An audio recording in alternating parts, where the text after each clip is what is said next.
Ayo. Check, yeah. What?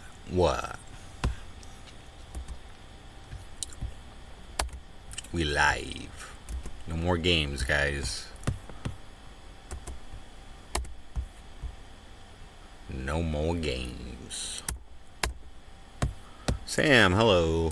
Welcome. Happy Monday or something. Billabong Matt, yo. Old School Dave, what up, guys? No more games, guys. No more games.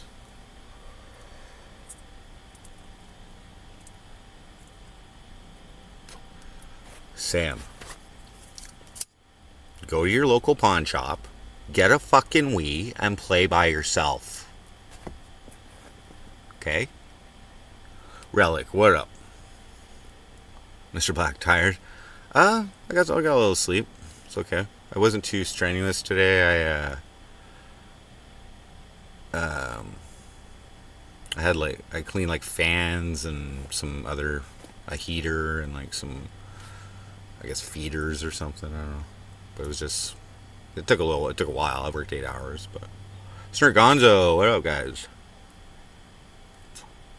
Uh-oh, I think Old Frost might be back. He's getting aggressive again. Alright, guys, so like my stream title says, no more games, okay? So you may assume what that is in Dharmic Bum, what up? You may assume what that is in reference to, okay? So I've admitted that I've been like a little tricky in the handling of my breakup and like delivering consequences and basically, waiting for an apology and that kind of stuff, Not the right way to handle heartbeats. After yesterday's stream, I slept for 4 hours and then I woke up and, the streams that I've done with her, it seems important to her. So I reinstated them all. I put the song back up, the song Jillian. It's all there. It's as if nothing happened, She's stressed, and it took me 10 clicks to reinstate it, so I put it all back. Your existence has been revived. It's there. I've also unbanned heartbeats from chat. I cleared out all the blocked words and everything, so I figure the best way to go about this is head on. Okay? I still care about her. I know you guys still love her. She's welcome here. Nobody's been talking shit. If anything, you guys have been taking her side, which is fair. Still left me a little unsure of my future though, right? Yeah, she's welcome here. It's fine. She wants to enjoy the MC Frosty show. That's fine. So I again listened to my stream from Friday. So I was like 6 hours of my shift today. So that's all right. You know what I mean? And I'm like, again, convincing myself that I think I made the right decisions. Okay. But there's still some questions. So like I said, reset.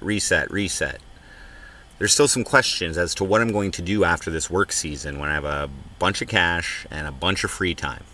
Okay, I don't know what to do. I honestly don't know what to do. Okay? So in a rare, like, I'll admit I've been a little manic lately, okay? But some of you guys have been like suggesting that I seek therapy and shit like that. Mainly Valley Boy, but whatever. So what I did do though is I contacted one of my very close friends, okay? Longtime friend. You may know him as Lambo guy. Shepherd, what up? You may know him as Lambo guy. So he's the guy who lent me the cash to move out of Newfoundland last year when shit hit the fan with heartbeats while we were living together. He's my savior. Just so you guys also know, he was like he was the original investor in Facebook ads for like I Like Meth when I was on the cryptocurrency platform and things like that. So he's the OG. He is the OG. Maybe no, actually, I Smoke a Lot is the OG because he helped make half the songs, co-produce, co-wrote a lot of songs. But Lambo Guy, he's the first donator. He's the first contributor to L Powers. What up? He's the first contributor to MC Frosty and one of the first believers as well. And also a close friend of mine. Known him since I was like 12, 13. Used to play basketball with him. So we're boys, okay? And he knows me extremely well. He's the one who has told me that I am manic, okay? So what in a rare fucking occurrence, I contacted him and I asked him for advice, guys. I asked someone for advice. I bent the knee and needed influence other than you anonymous people. PC Gamerware, whatever. Your advice counts, but the advice of a close, longtime friend who knows MC Frosty from the beginning, who knows fucking how fucking actually crazy I am in the real world too. Alright, he goes here, what up? Sir Gonzo. So, I messaged him, he's like, yep, call me after work. He's like, he's in Europe somewhere. He lives in Europe, but he's visiting some other country or whatever. Anyway, we have good conversations. Last time I seen him, he was in Cornwall. I think, in like right before me and Heartbeats broke up. Onyx, what up? So, I explained to him the situation. To him. I explained that I'm, going through some like mental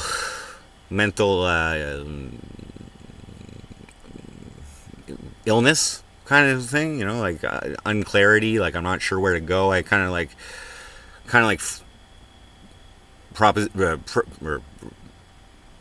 I kind of just said I have a fork in the road coming up. Okay, there's a few things going on here. I'm not sure what to do. I'm not sure what's best for me. I'd like to hear your opinion, your advice, maybe your guidance. This guy's also worth like $60 million or something, okay? So,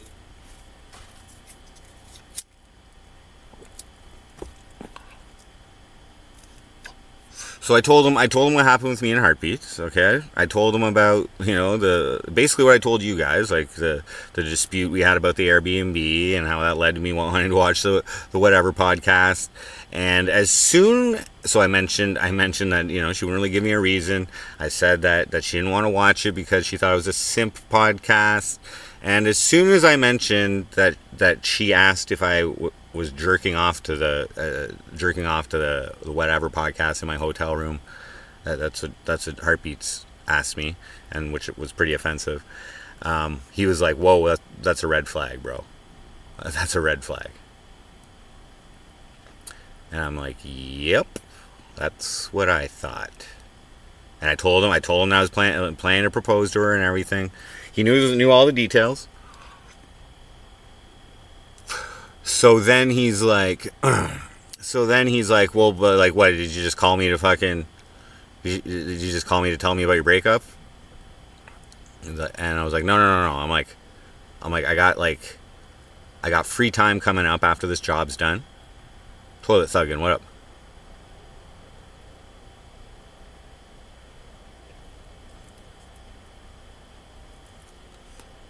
The show is basically just get OF girls drunk and then get them to give the stupidest opinions ever, right? Well, not really, Ryan. There are the OF girls that they ask questions to, or sex workers, or people on the bad side. There's the bad side, and then there's the good side with the host who fucking basically asks them questions to dig their own grave. If you're familiar with it, it doesn't support OF girls. He usually asks one to fucking quit at the end of every fucking show. You know what I mean? And he kicks them off and whatever. Anyway, but they have a trad view on male male-female roles in relationships, and that's what I was mostly interested in discussing with Heartbeats and bringing it up like that. Instead of me being like, yo, bitch, listen to me, okay? You don't need to fucking fight me all the time. Let's just hear what some other people say first, because you watch YouTube all the time, and we'll discuss what they say, and then we'll learn about each other. My potential future wife, that I'm thinking of I'd like to find out what kind of roles you expect, because we have trouble communicating. It's not for you. That's cool. I just thought it was a good way to like get her talking. You know what I mean? To get her talking. Get us talking. Anyway, red flag for insulting me about asking me if I jerked off to it. Okay, why would you ask that? And why would you think that I want to watch something that I was getting sexually aroused by throughout the week? Anyway, okay. So basically, I told him I got a fork in the road. I'm gonna have a bunch of cash, okay? So first, I let him know I could play it safe. I could get my own place, maybe get a car. You know what I mean? Really plug into the real world, okay? And have a stable, I also let him know that I am interested in having love in my life. Like, I really did enjoy, like, the good times, and, like, when the relationship was healthy, even if it was for short terms, it made me feel really good. It made me feel like the man, and I would like that again sometime in the future of my life. So, at first, he was like, when I was proposing it, he's like, that's a good idea, you know what I mean? Get your shit stable, and then from there, maybe pursue love or whatever, or let it happen or whatever, but get a stable place, your own place, and that kind of thing. But then I was like, well, I'm also thinking of traveling as an option. He's like, yeah, get your passport, go to Thailand or go to wherever. I'm like, well, no, I was thinking, like, maybe taking the stream to, like, Alberta. And I explained that, like, views have been good just from the tent, and, like, the viewers are all still here, and everybody's still here, and maybe even more, and subs are going up, and everything's going, and all I'm doing is sitting in this tent talking about pig shit and my ex. And anyway, John here, what up? So when I told him that, because I was like, you know what, man, like, maybe I need some fun. Maybe that's gonna help, rather than, like, just taking it easy and get my shit stable. Like, maybe I need, like, I haven't been to the West Coast before, blah, blah, blah. And I explained, like, I have this plan where I'm going to go visit my viewers, and, like, I have pretty much everything lined up. We've talked about it. I have at least, like, 3 or 4 visits already fucking lined up. I got the cash, and he was like, yes, that is what you need to do. That is what you need to do. He's like, the stability can come later. But go and have a good time. And go and show your viewers that you visit. How much you appreciate them in real fucking life. Make some real connections with some of your fucking viewers. And experience life. The more experiences. And I'm like, thank you. I just needed someone who I trust, who knows me probably better than anybody, like better than Landon, and I needed to hear that. Do I disconnect from the internet and just sit in my my new apartment or whatever and eat Tostitos and salsa con queso or something? Like, he's like, no. He's like, if you do that the way you are right now, he's like, you're gonna spiral. If you're not keeping busy, he's like, you're gonna fucking spiral, dude. And I'm like, yeah, man. I'm like, that's exactly what happened last year. When I was done work, I fucking spiraled into a deep depression. And I told him, I'm like, I feel like that could happen. Like, I still care about her, and, like, you know what I mean? And who knows what's gonna happen? He's like, no, man. He's like, you've been doing Frosty for so long, and he was there at the beginning. He's like, do it if you can. I'm like, yeah, I can. That's solid advice.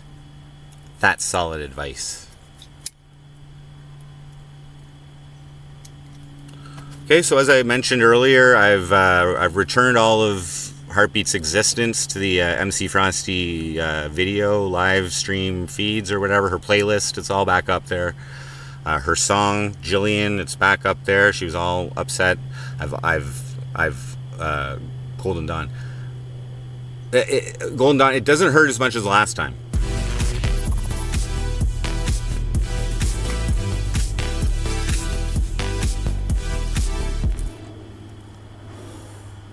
C.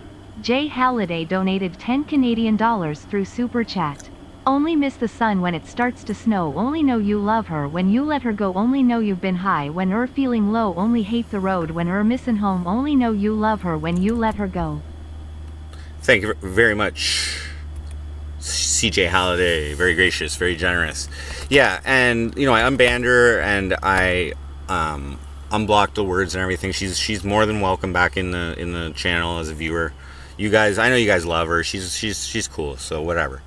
I felt that dodging it and blocking her and all this and avoiding the subject is kind of like running away from it and being a little pussy.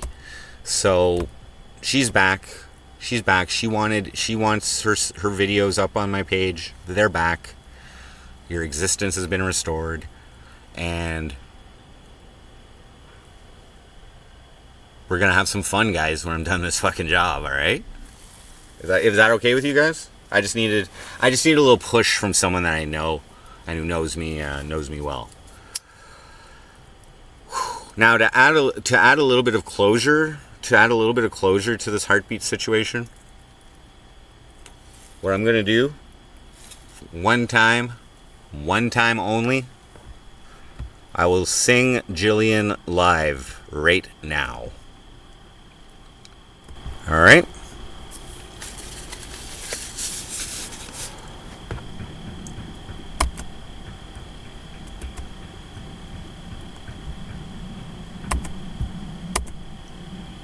No, she didn't ask. I just felt I've never done it live before. I'm going to do it now. It's all out there. We're moving on.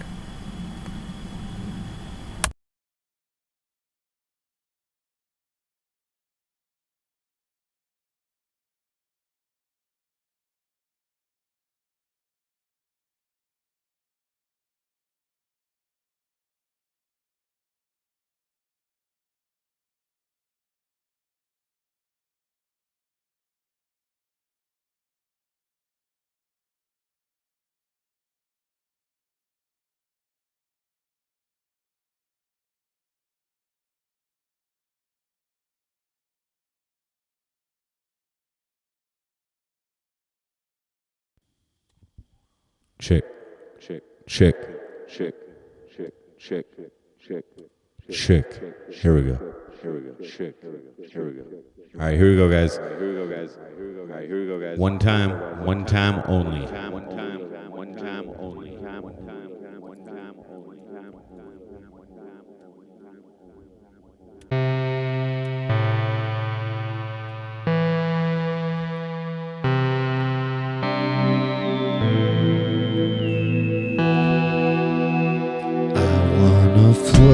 Wanna flow through this life with you, Julian. I wanna flow in this life together.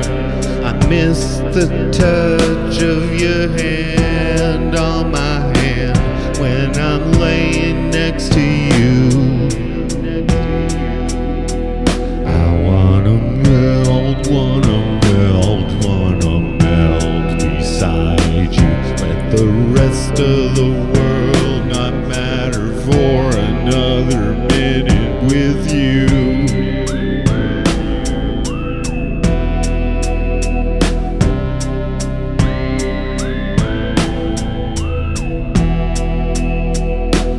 From the moment we kissed, I didn't wanna be single. I knew it from the way you made my butt cheek tingle. You're loving, thoughtful, giving, and kind. I fucked it up when I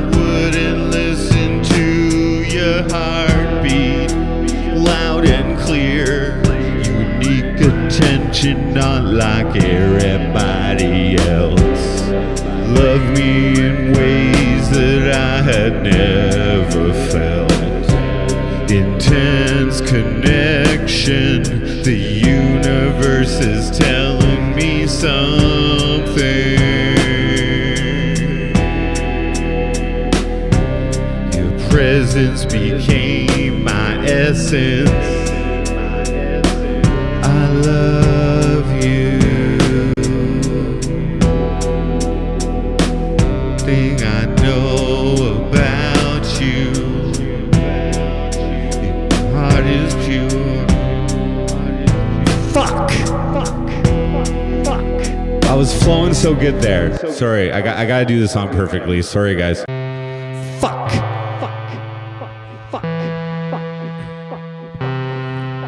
Yeah, a little forced, eh? Let me flow a little better.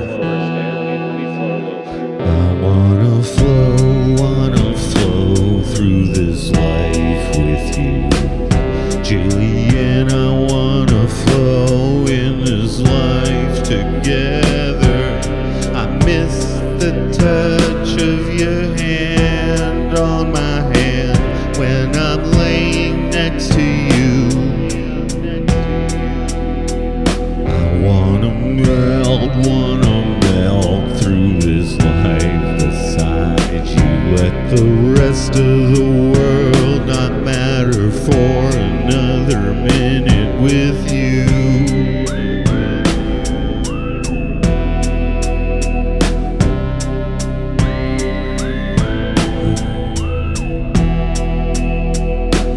From the moment we kissed, I didn't wanna be single. I knew it from the way you made my butt cheek tingle. You're loving, thoughtful, giving, and kind. I fucked it up when I wouldn't listen to your heartbeat loud and clear. Unique attention, not like everybody else. Love me in ways that I had never felt. Intense connection, the universe is telling me something. Your presence became my essence. I love you. Every single thing I needed to know about you. Your heart is pure. I want you in my life.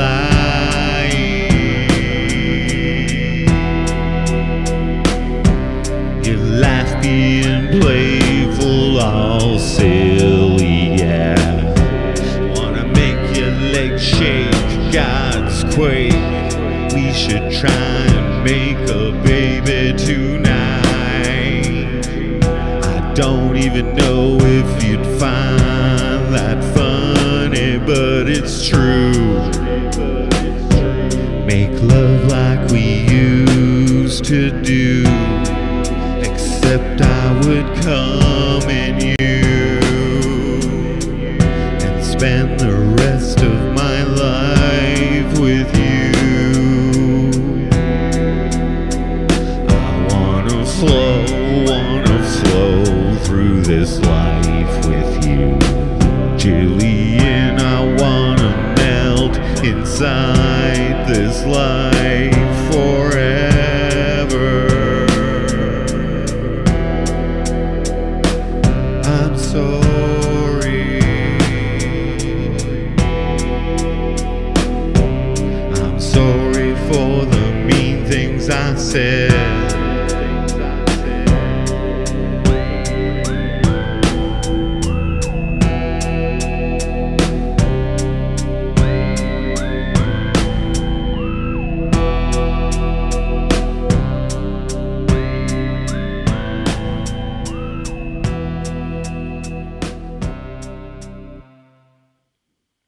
There you go, guys. There you go, guys. There you go, guys. There you go, guys. There you go, guys.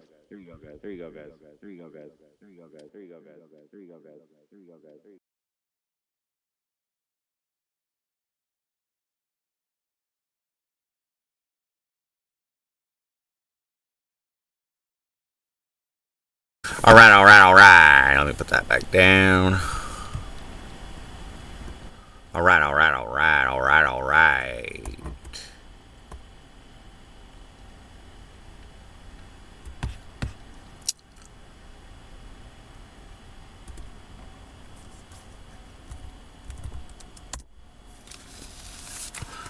So I made that song last year. She had asked me to make. She when we were like fighting and I was broken up, and I was trying to get her back. One of the things she had always mentioned is that she wanted a song. I think she might have mentioned it in one of our talks that I never made a song for her.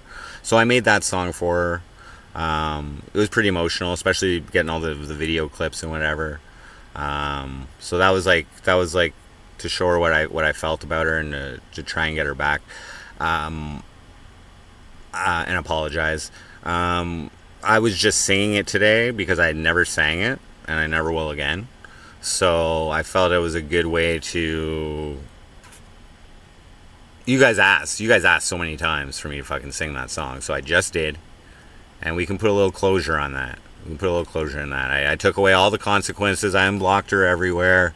I unbanned her. She's free to join chat, and I didn't turn chat against her or anything. You know what I mean? So she's welcome here. But thanks to the advice of my friend, I've got a little more confidence in what direction I'm going to take. I wasn't sure, guys, if I should join the real world yet, as in just bank my money, collect EI for the winter, don't just try and save as much as possible,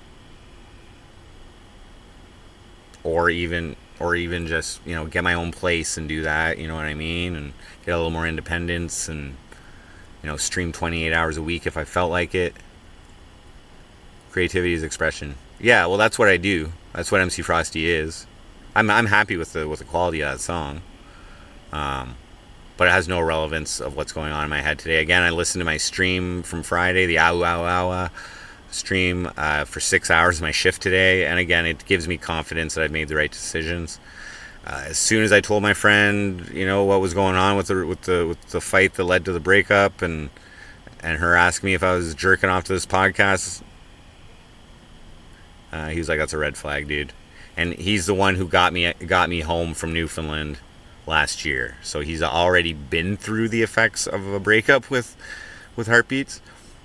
Not that he's biased or anything, but he because that would be another option, right? Is like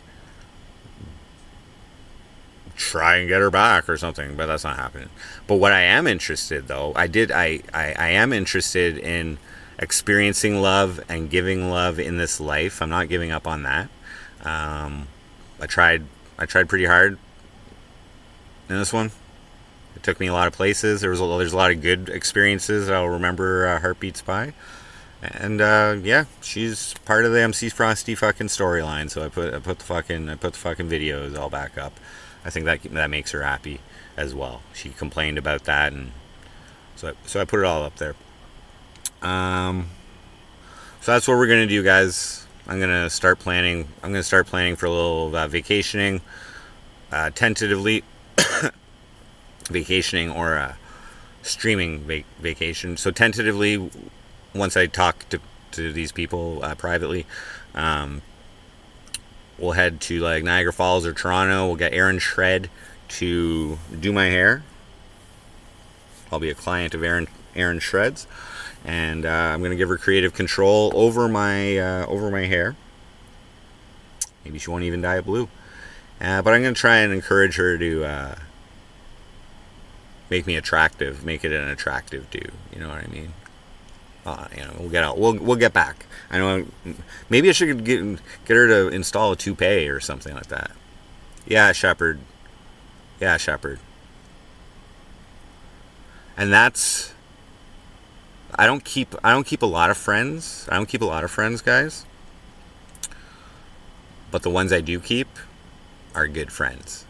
And that's why I keep them. They know me. They know me. This guy, my Lambo buddy, fully trust him. Fully trust him. Knows me very well. Would not steer me wrong. And he knows I have a little bit. He knows I'm a little woo sometimes. You know what I mean? I get a little. He's told me that I'm manic. He's like, you know, you're manic, right? And I'm like, what? For real, dude? Are you joking? He's like, no. So I told him that I've been being a little manic lately. And I told him exactly what's happened.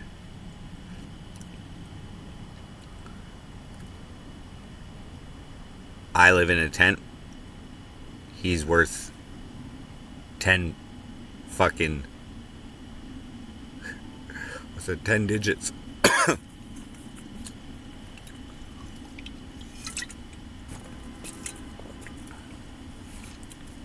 Can we get another classy frosted hit? Yeah, I could sing some songs. I just want to make some comments. So here's the interesting thing, guys. I was talking about this a little bit yesterday, that I used to be the nice guy. You know what I mean? Before I started setting some standards for myself in my 30s, out of the need to not allow people to like step all over me, which is causing me, negative reactions and shit. But anyways, I was thinking back to like, and we were talking about body count, my body count, which I said was around 30, and I actually started counting them, and I remembered a few today. Anyway, but so from like age 13 to 22, there was 3 girls.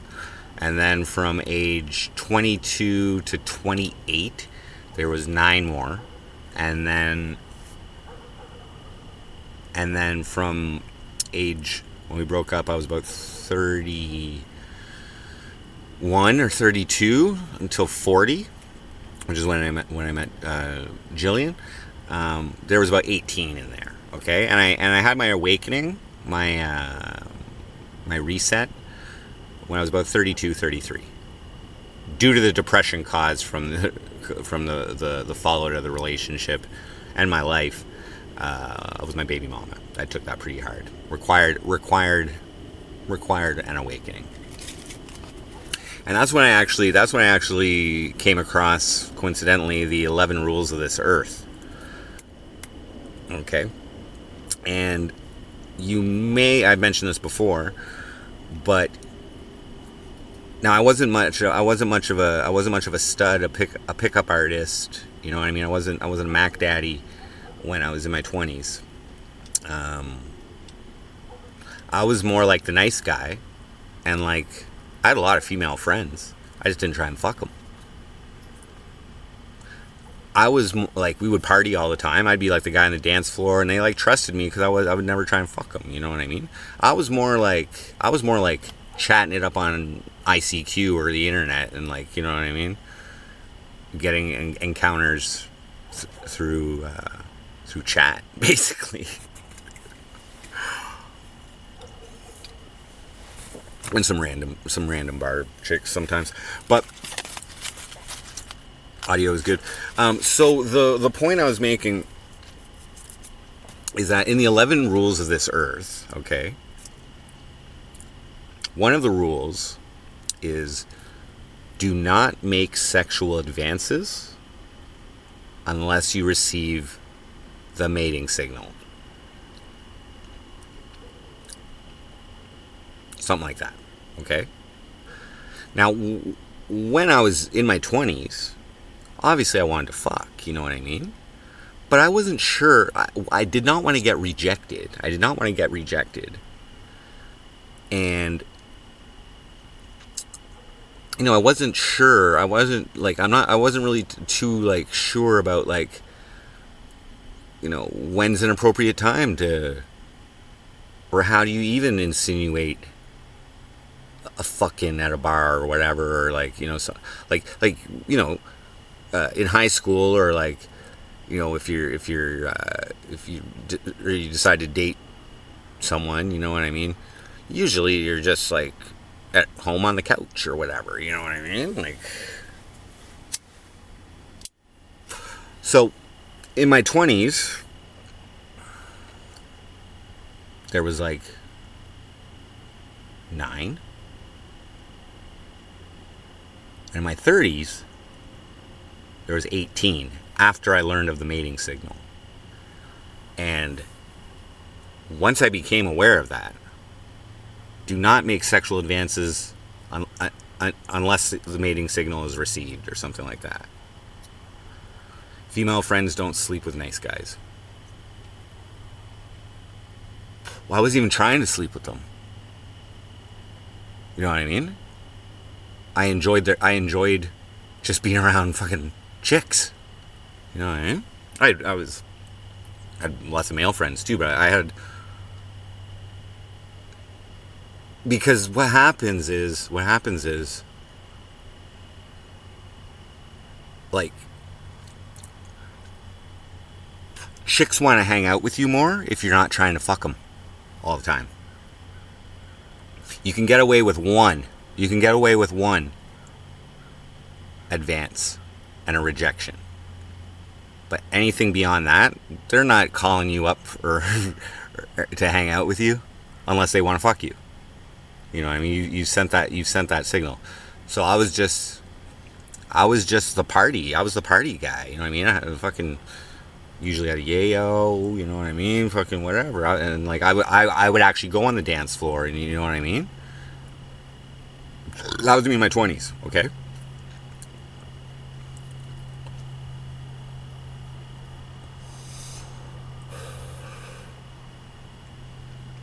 Then my 30s came.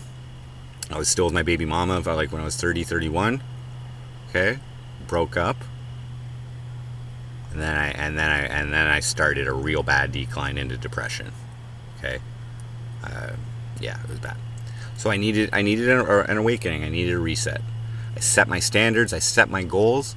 I set how I was going to implement a little more control into my life and the energies that I receive, which were previously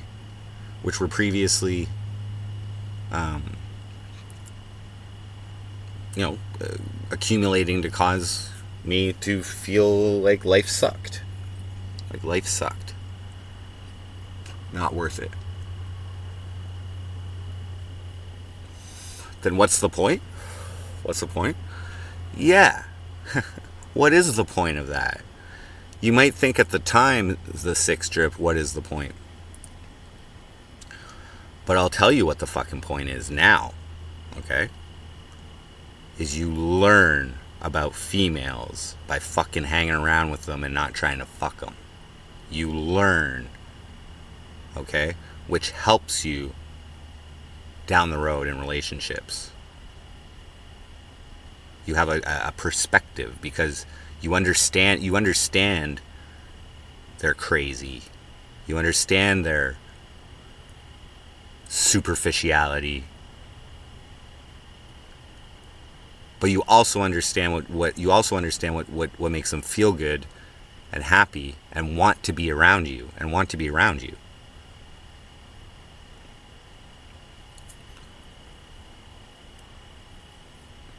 because like it's not that fun going to a bar and just dancing with all your boys.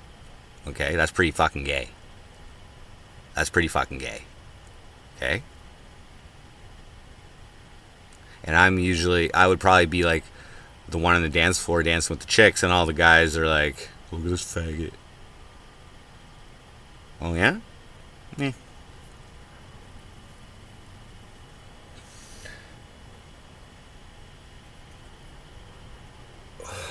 Now one thing I'll say as well, none of these girls ever put me down, no matter how stupid or crazy an idea that I proposed.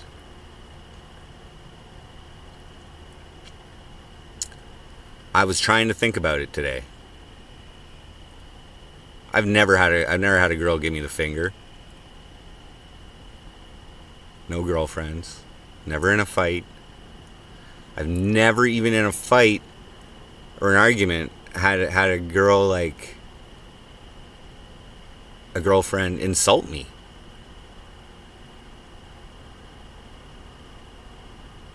They would like stick to the subject and argue their point all day, never even, but they wouldn't like misdirect. They wouldn't misdirect and fucking, like, I remember early in my baby mama's relationship, we had a dispute over like, if you overpay your taxes on your paycheck every week, do you get a refund back? And she's like, no, you don't.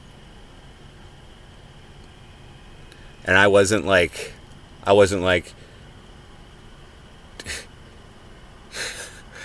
did you fantasize about sucking your accountant's dick last week? Bet you did to get that response, didn't you? Think you know about taxes? You know what I mean? It wasn't like that. I'm just saying. Heartbeats was like a different breed of fucking debater. Teach their own.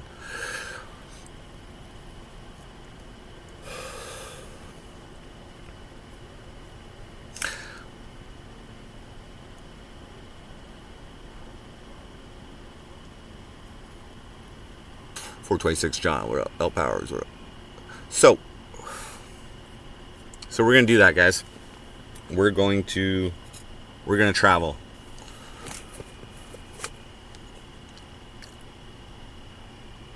Now, another thing I thought about. Okay, so here's the thing, guys. Here's the thing. I'm not giving up on love. Heartbeats will always have a degree of love for me. Okay, honestly, just like all my ex-girlfriends, like after high school, like, you know what I mean? I still, like, you know what I mean? The connection I had with my baby mama, like, to want to make a baby together, that'll never go away. I'll never go away. I remember the good times with her as well, and the best time we created our fucking daughter. You know what I mean? Like, that's a positive. That's like the greatest positive in a relationship ever. So, and like Happy Danny or whatever, we only broke up because she moved.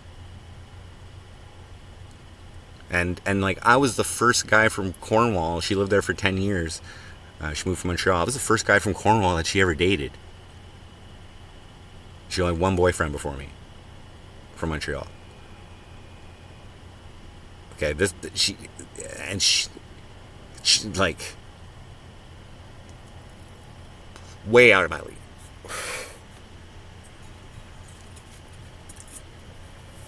Tyler,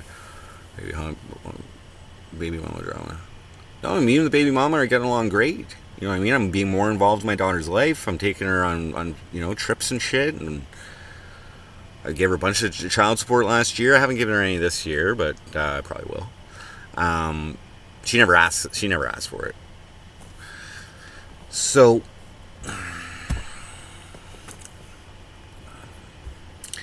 as I was going through my body count that you guys asked me yesterday, right? I said around 30, and I literally, like, in my head counted them all, and I missed a few, but I remembered them. I remembered them today.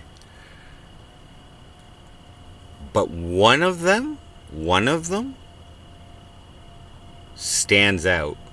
Like, who wasn't a girlfriend. One of those girls stands out as, and not a girlfriend, is someone that I've love for. I love for. She's like a friend. She was just a friend.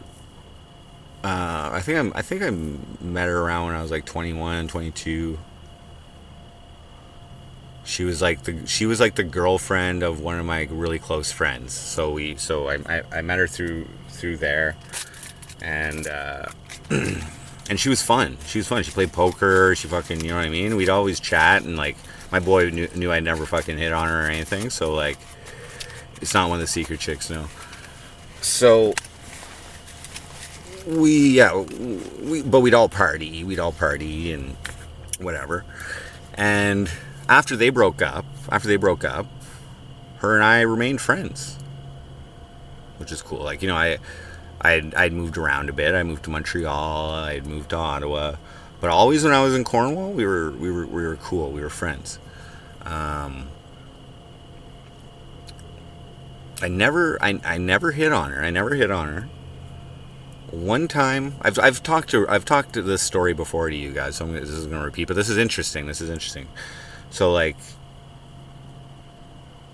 we'd be friends, and like she was always having boyfriends and whatever. And what started happening, I would say like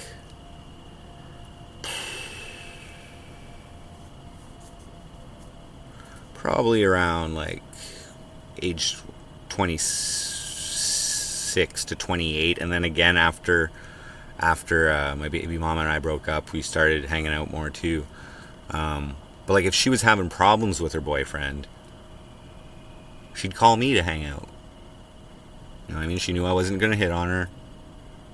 And if she wanted to talk about their problems, we would. And most of the time she didn't. She just wanted to get her mind off of whatever and not have some dude fucking try and fuck her. Especially when fucking cocaine's involved. You know what I mean? I think let me see here. The closest of anything happening is like one time I gave her like a leg massage. I massaged her legs. You guys know I'm a leg man. I massaged her legs. She was like really skinny at that time though. So whatever. Good friends. That's what I'm saying. We were good friends. I do have love for my friends. It wasn't like a romantic love, but I cared, and I was happy to be her friend, and we had good times. And she's hot. So I was just thinking, because she is on my body count list, because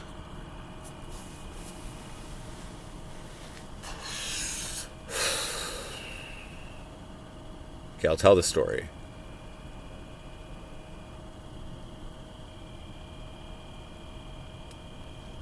It was, I'd say, 2017, so before this frosty shit, while I was still in the band Erebus.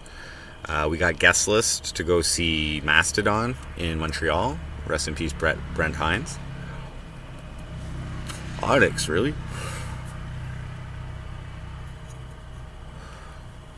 Do you count anal sex in your body count? Or is that, does that not count for virginity? Okay, so yeah, it was 2017. Okay, I was in the metal band Erebus. We went to Montreal, got guest list for Mastodon. I took some acid that night for the show. Okay, I remember Brent Hines looking at me so weird too. I was in the pit and I was fucked. Just one hit though, and then I got home. So the show ends around fucking 11, and an hour to get back. So I get home around midnight, 12:30, and this friend, she was living down the street from me, and at the time, and she invited me over.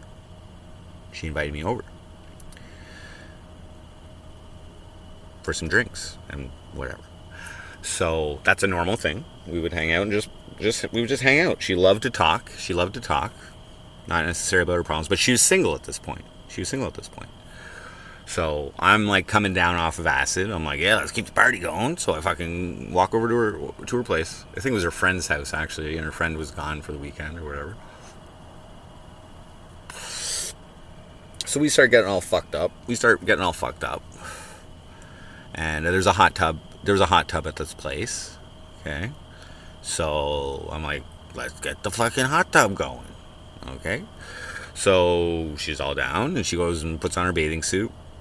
And I guess I was going through like a no boxer phase at the time or whatever. So it was my jeans on and my shirt. So I just went fucking nude. I just went nude. I was coming down acid. I was getting my drunk on, and fucking, and yeah, I just skinny dipped in the hot tub with her. She had no issue with it.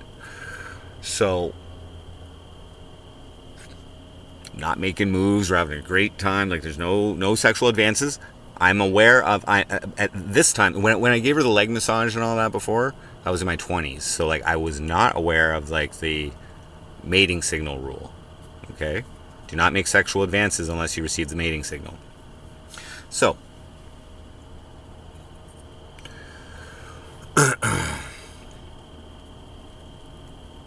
So, we're getting all fucked up. At one point, we get out of the hot tub. And we go on the couch. And we start talking. And she starts talking about how she's a nympho. Okay? We never talked like that before. We never talked like that. Like, I mean, if she's dating a guy that I knew or whatever, I wouldn't fucking, I'd hear it all from him. You know what I mean? I wouldn't be asking her about their sex life or whatever. You know, I wouldn't be like making sexual talk with my buddy's fucking girlfriend or whatever. But that night, she brought that up. Now, I don't know why the fuck you would bring that up when I'm naked, basically. But okay. So I took that as a mating signal. Just saying. That's like, why you never talk about this? You never talk about this. I had a towel on. She was in her bathing suit and a towel or whatever. We went back in the hot tub as well. Now,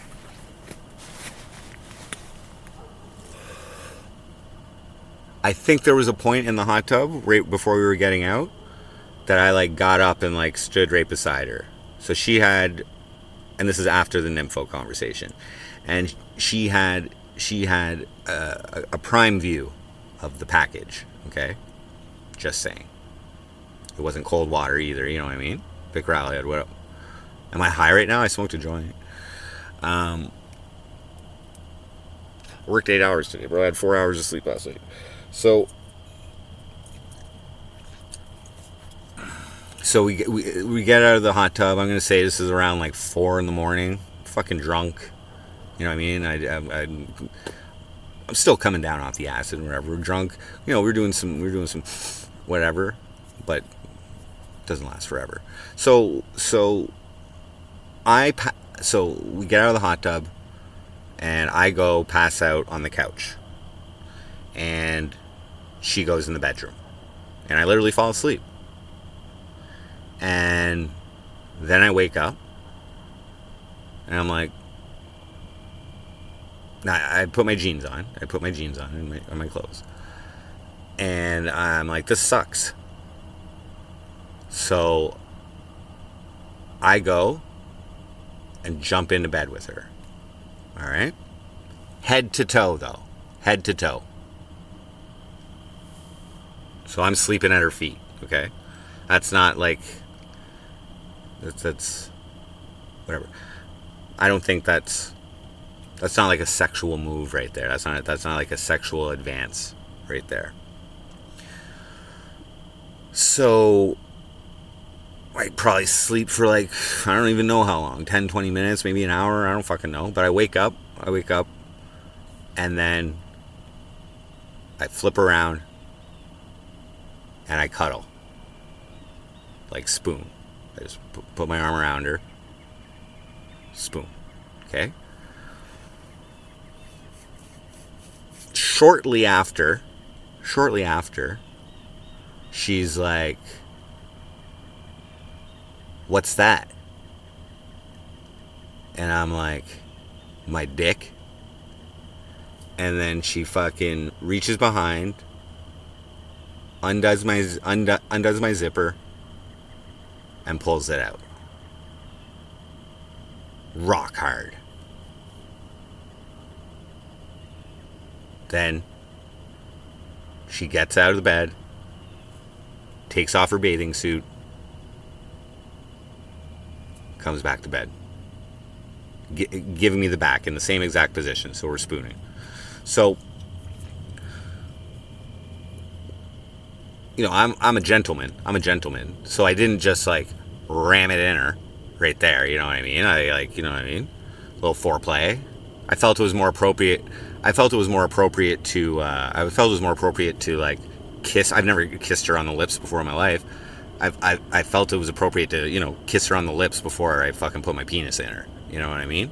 So, you know, maybe, you know, get her a little wet. You know what I'm saying? But after she pulled my dick out, like, that's a pretty awesome mating signal right there. Pulling your dick out. Because I wasn't necessarily thinking I was gonna fuck her when I snuggled with her. But yeah, it was nice to be. She wasn't objecting or anything. You know what I mean? And so anyway, so we start fucking, and then oh, and by the way, she had a kid by this time. And she had thickened up a bit. From the skinny, from what I mentioned, she was skinny before, like, you know what I mean? So, like, I would say she was sexier. I would say she was much, not, she was just, like, she was like more of a woman. She was more of a woman at that point. So, like, she was hotter than she was before, is what I'm saying. So, so we start fucking, and I'm like, okay, just a second. I'm like, what about birth control here? She's like, don't worry about it. And I'm like, yeah, I'll worry about it. So, anyway, so we basically spoon, and then I like pull it out, and I don't think she was expecting me to, but I pulled it out, and by my recollection, it was like a larger than usual fucking ejaculation, like sperm count, fucking, you know, big load. And what's making this great, I don't know if it was because I was coming off of acid, but also because I mentioned to you guys, like, I care about this girl. You know what I mean? So this was like someone who, even though it wasn't romantic feelings, I was attracted to her, and I had feelings for her, though. You know, I mean, we had a long history.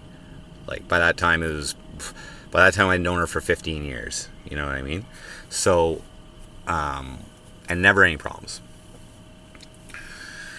So,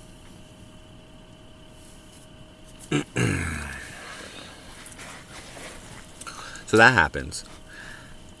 Blow a big load. Now, what's interesting is this happens occasionally. This happens occasionally. Pull-out game is very important. What happens occasionally, and I don't know if it was the acid, or I don't know if it was the feelings or what,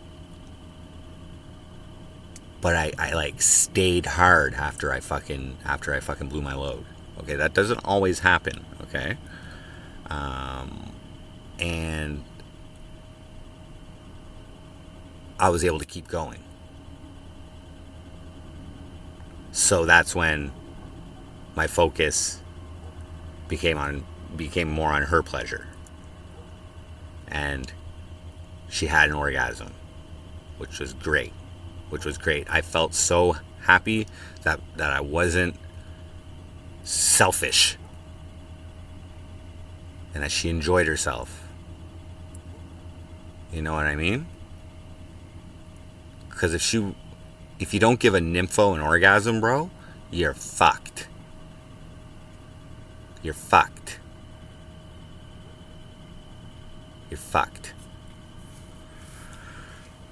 Okay? And then I should have like stayed in bed with her or whatever and banged her out more, but the sun was coming up, and I went and had a cigarette. So we went and like had like a cigarette on the porch, all naked and shit, and back porch, and asked her if she wanted to go again. She didn't want to go again, but so I left.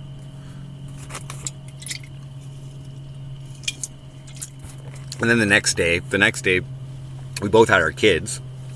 So like, she messaged me to see if our kids wanted to hang out together. And the hard thing for me to know was like, while they were playing together, did she actually want to fuck? Because I was like, this is a one-off. I was like, this is a one-off. This was just like, you know what I mean? This wasn't, you know what I mean? Like, back to being friends is what I figured. You know what I mean? Not that we'll, like, I don't think either of us will forget it, but neither. I didn't feel any indication that she wanted to continue. But maybe she wanted me to pull a move on her the next day as well. I don't know. But we were hanging out with our kids. You know what I mean? It was just wholesome. Like, it would have been weird. Like, hey, that would have been weird. Anyways, I didn't receive a mating signal the next day. So I didn't make a sexual advance. So. And we would still continue to hang out and whatever. So now let's fast forward to, let's say March of 2019 or so, I think.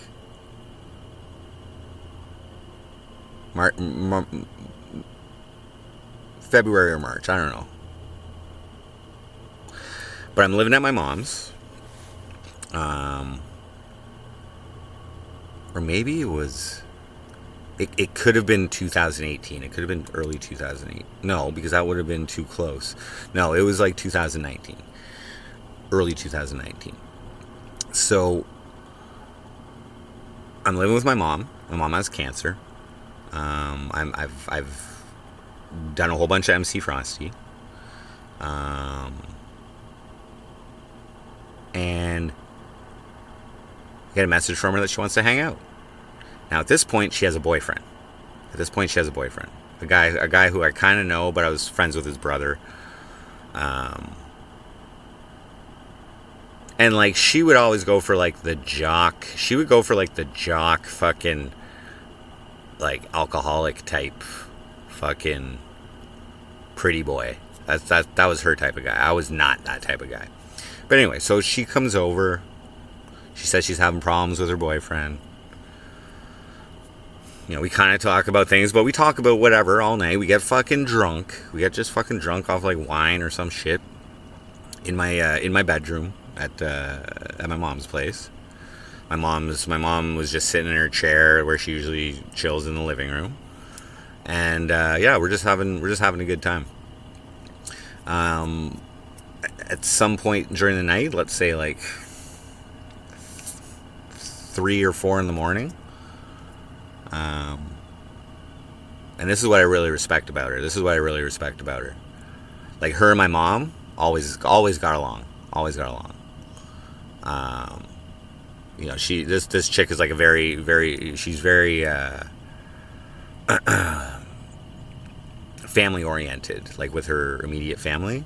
They're very, very close, and she, like, you know what I mean? Like, they do a lot of stuff together, and they're very close. And I was really close with my mom. But anyway, around 3 or 4 in the morning, she leaves my bedroom, and she goes and just starts chit-chatting with my mom, who's, like, basically on her deathbed at this point.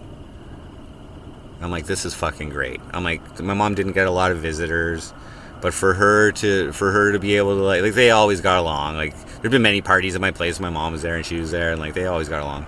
And so she just went and had a fucking conversation with my mom. She just went and, gave my mom some attention, something different than me, and I thought that was really fucking cool of her.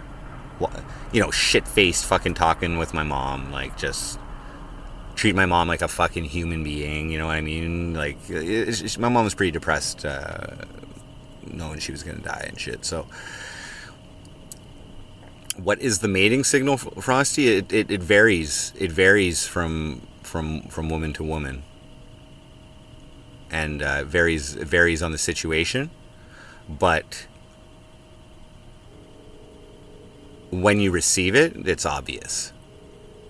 When you receive it, it's obvious. So, like, in this situation, like her talking about me for the first time ever about being a nymphomaniac, which I already knew from her boyfriends telling me that she was a nymphomaniac, but this is the first time she's telling me while I'm naked, you know what I mean? And she's single, the first time. That was a pretty, that I took that as a mating signal. But definitely when she pulled out my dick, when she unzipped my pants and pulled out my dick, that was the absolute mating signal with her. Because me snuggling up with a friend, or cuddling with a friend,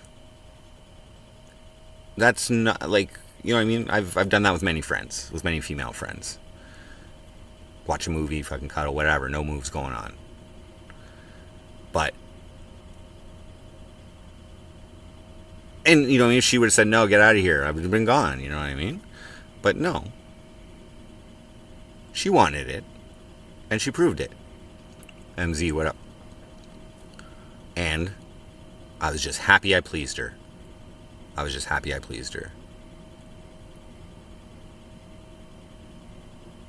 And it gave me confidence about my dick size because, like, if I had a small dick, she wouldn't be like, what's that? I want to pull it out. You know what I mean? I don't think. But anyway, okay. So again, after the first hookup, we're just partying while she has a boyfriend who I kind of know. But I'm friends with her boyfriend's brother. So it's late night. We're shit-faced. She starts talking to my mom. I pass out in my bed.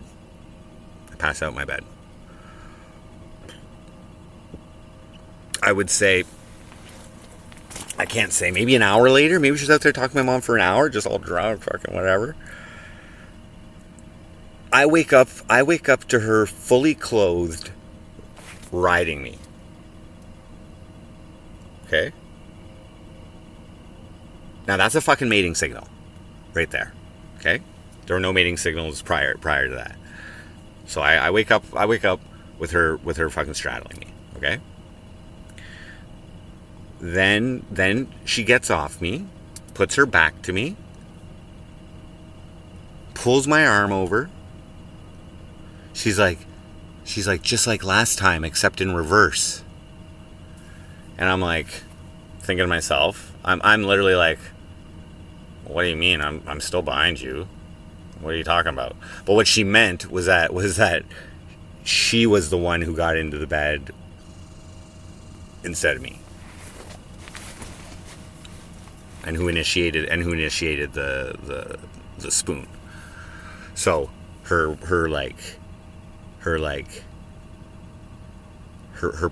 jeans are like, the zipper's undone. She's put my arms around her, and she has a fucking boyfriend, and she's shit-faced. Okay.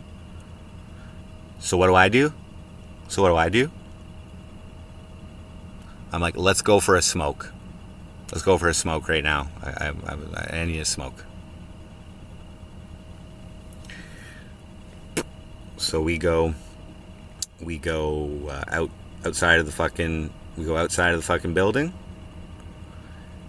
and have a smoke. You know, we're sitting there, we're cuddling. She starts crying and shit about her boyfriend, whatever, or something. She starts crying about something. She's just shit-faced. Okay. And like, yeah, I could have made out with her. I could have done anything, but I was just there holding her. And then we had a smoke. We go back in my mom's apartment, and I fucking get her to sit on the recliner that's in my room. I put her down on the recliner, give her a blanket, and I go fucking lay in bed and tell her good night.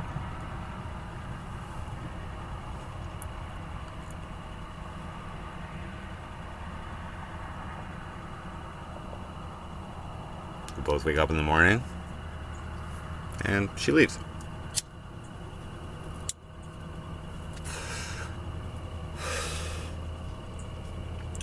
I'll say about 2 years later, she's had a child. She's had a child with her boyfriend who she was with and having problems with when she came to visit me. She's had a child. She sends me a text message or a Facebook message or whatever. She's like, "Hey, I just wanted to thank you for not taking advantage of me the last time we hung out." And I was just like, "Not a problem. I knew you had a boyfriend, but to tell you the truth, I really wanted to."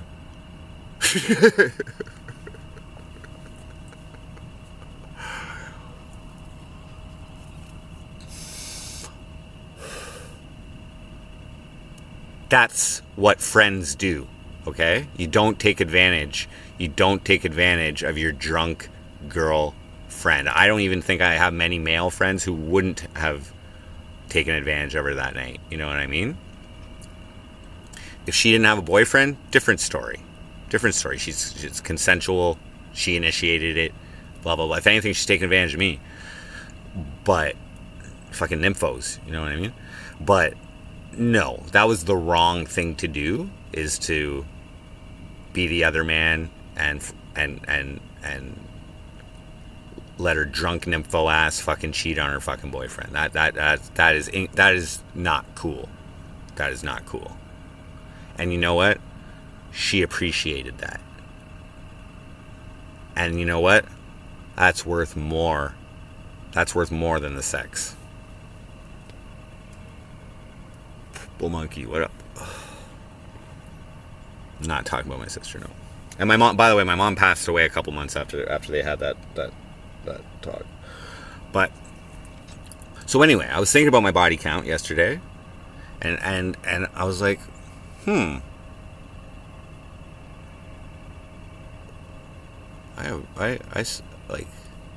actually love that chick. So I hadn't talked to her in years. But I think she's all religious and shit now. I'm pretty sure she broke up with I'm pretty sure she's still not with the the second baby daddy. But I think she's all religious now. But all I'm saying, I'm pretty sure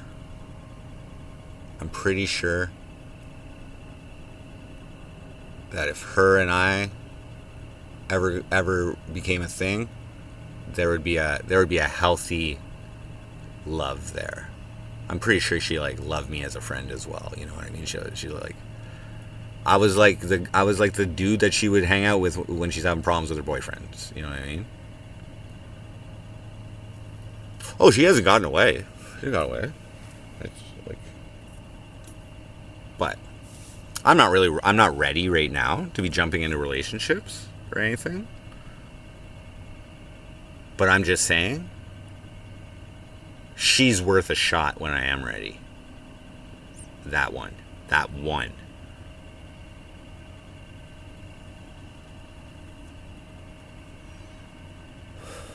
She knows me very well. I've been there for her.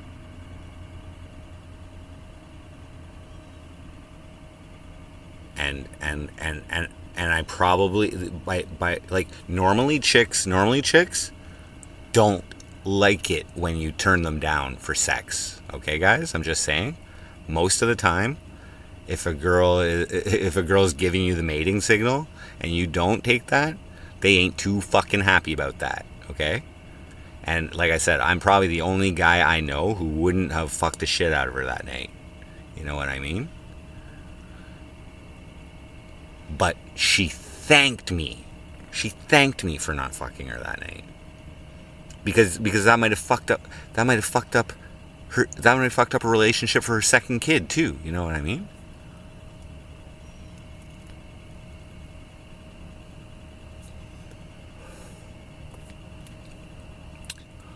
Because Bull Monkey, I'm not fucking MC Frosty when I'm in real life, okay? And people who know me before MC Frosty, A lot of chicks, man. Like, just because I didn't try and fuck them. You know what I mean? I was just thinking about it, though. Like, I'm just, like,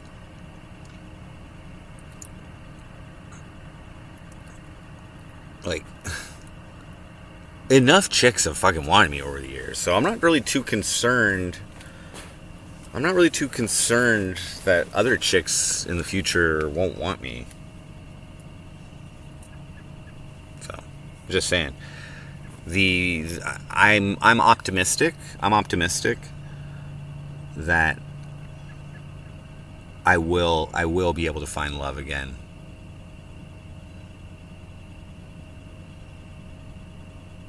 A more healthy love. And at some point, I'm going to reinitiate contact with that chick and see what's up. We'd have a lot to talk about, I'm sure. I'd love to hear what she's thought about all my antics. And I'd love to hear what, like, I think she's religious now. So here's the thing, guys. Here's the thing. Let's say in a year or two that materializes, okay? And she's all into Jesus or something, you know what I mean? Should I convert from Satanism to Christianity for true love? You only find love 3 times in your life?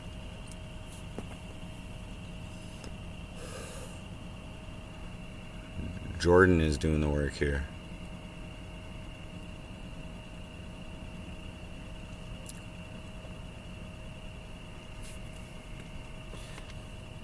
Well, with her, no, I'm not saying there's a guarantee there or anything, but I'm just saying, like,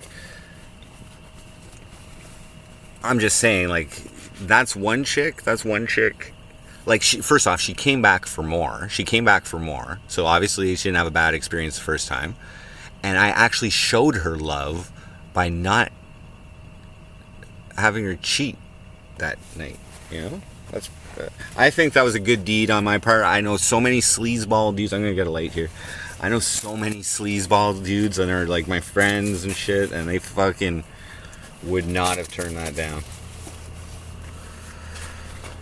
Guaranteed.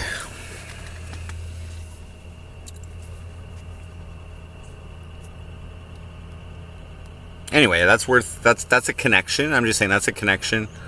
Even just to reestablish our friendship.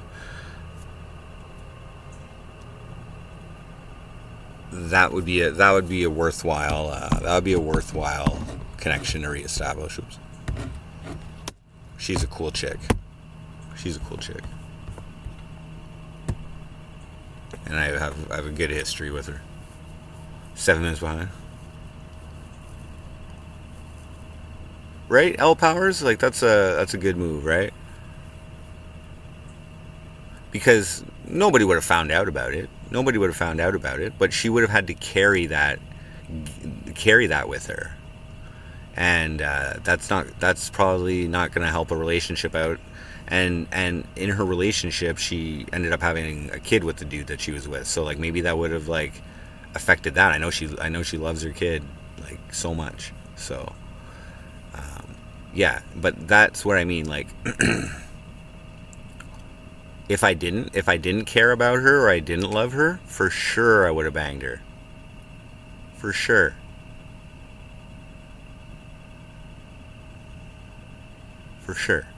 I was looking out for her best interests.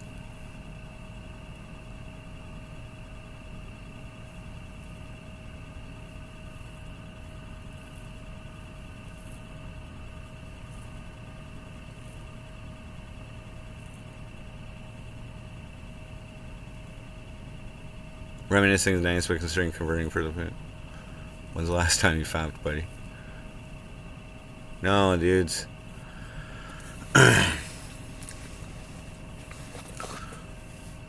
Like, I'm just saying, like there was definitely a lot of points with Heartbeats where we loved each other and I felt loved and it was great. And like I know, and like honestly, I guess the best way to describe it is that I felt like the man. I felt like the man, and that, like, I think that helped. I think that helped everything else in my life. You know what I mean? It wasn't there the whole time, but when it was there, I felt really good. And so, you know what I mean? Like, I was single 10 years before Heartbeats, so I hadn't felt that in a while, and I wasn't craving it. It wasn't part of my plans at all. But I gave into it and gave it a try, and I liked the feeling of being loved, and I liked the feeling of loving someone and them feeling good from it. You know what I mean? So at some point when I'm ready, I will be open.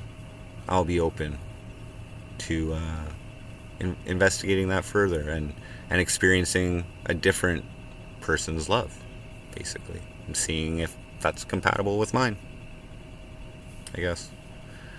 But I'm just saying she would be a good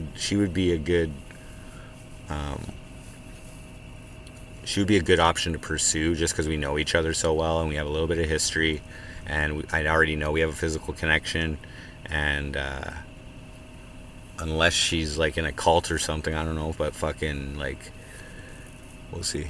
Get a chick that loves you for you. Well, that's what I mean. She, like, friends, when people are friends, they love each other for them being each other. Like, she's the one who always called me to hang out. You know what I mean? Like, and like, I mean, I was frosty that last time, but I was only really making music and music videos. And we had a friendship at that point for like 17 years. And we haven't talked since then, really, since she thanked me. World tour. Yeah.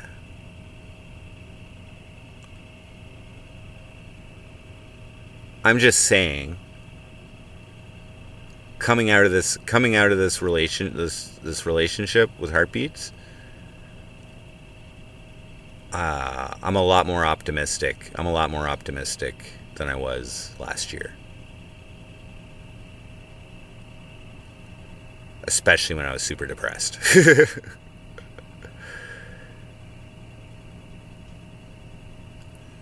Bull Monkey, if you want Nancy so bad, I think you can probably get in on that before she fucking hits the fucking loony bin at the fucking nursing home. Okay? Bring your fucking petroleum jelly, Brad.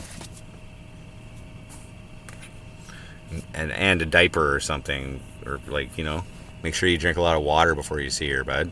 She's got that clit that needs to be pissed on.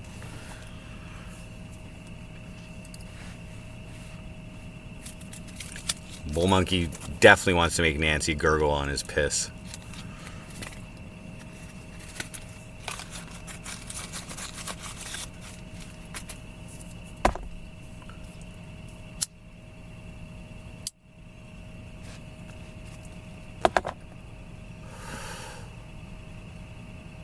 So there we go, guys. Some solid thinking, you know, took just, you know, made a few moves. Confident that my techniques for winning Heartbeats back were completely wrong. You know what I mean? Probably shouldn't break up with your girlfriend to teach her a lesson, nor block her, nor remove her favorite stuff on your fucking channel, her existence. You probably, and block, and try and block people from talking about her. It's probably not the best way. So my consequence approach, it failed. So there's no even reason to fucking keep the consequences in place. So that's why she expressed that she wasn't happy that all her content was deleted from my channel or privated. So I put it all back up for you, for her, and anybody else in the future who fucking investigates the MC Frosty show. Go for it. I sang the song. That gives me closure because I never sang that song aside from recording it. I practiced it a couple times before the stream, but and I didn't cry. That's I felt it, but I didn't cry. I cried a lot during the production of that song and video for sure. So.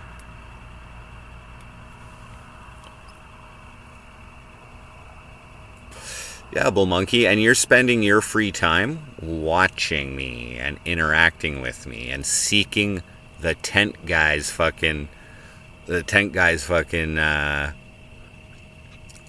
basically attention, okay? Like, you're my slave right now, Bull Monkey.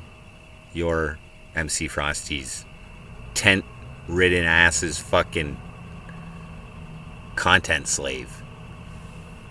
How does it feel? Think you're pretty smart now, bud? Want me to give you some lessons on audio engineering or anything else I'm not good at, bud?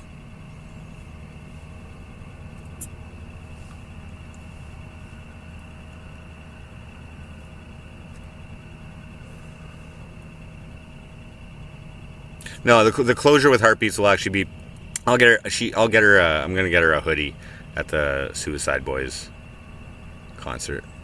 That's the official closure. But she's welcome back in chat. I unbanned her. She wasn't happy that I was moderating her thing, and I'm facing this head on. Now. I don't need to dodge it. I'm based on my friend's advice. I'm confident that my original instincts of doing like a Frosty fucking tour, going visiting viewers and whatever, that's the right thing to do. Let's have some fun, guys. Let's have some fucking fun. Okay, it's been a fucking while. Okay, I have no idea what fucking 2.5 months or 3 months of fucking cleaning pig shit has on, like, but if I just stay in Cornwall and just stay in my apartment and collect cash, I'm gonna spiral. I need to do something, and it's got to be fun. And there's nothing really that much more fun in my life than the MC Frosty show.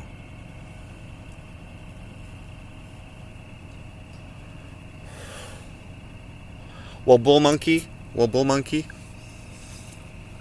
If you have a problem with me shoveling feces, okay, if you got a real problem with it, okay, when I'm using the cash that I'm earning from this to deliver top tier motherfucking MC Frosty content, okay, feel free to go watch whoever else, the whatever podcast. Please, because when you show up there, when you show up in my future awesome streams, okay, you're gonna be the one who's full of fucking pig shit. Okay, I'll be weeks out of even touching that stuff, and it's gonna be spewing out of your fingernails as you type and seek my approval as your content god.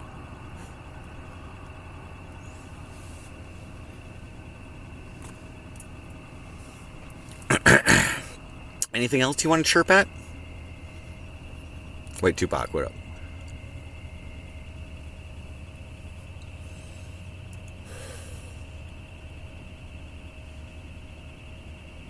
You enjoyed the IRLs? Well, that's good. Clearly you enjoy the tent streams too, or you wouldn't be here, would you? Clearly you're fascinated with the topic of pig shit. I'm exposing you to a whole new page in the book of life. And you know what, guys? I'm fucking good at it.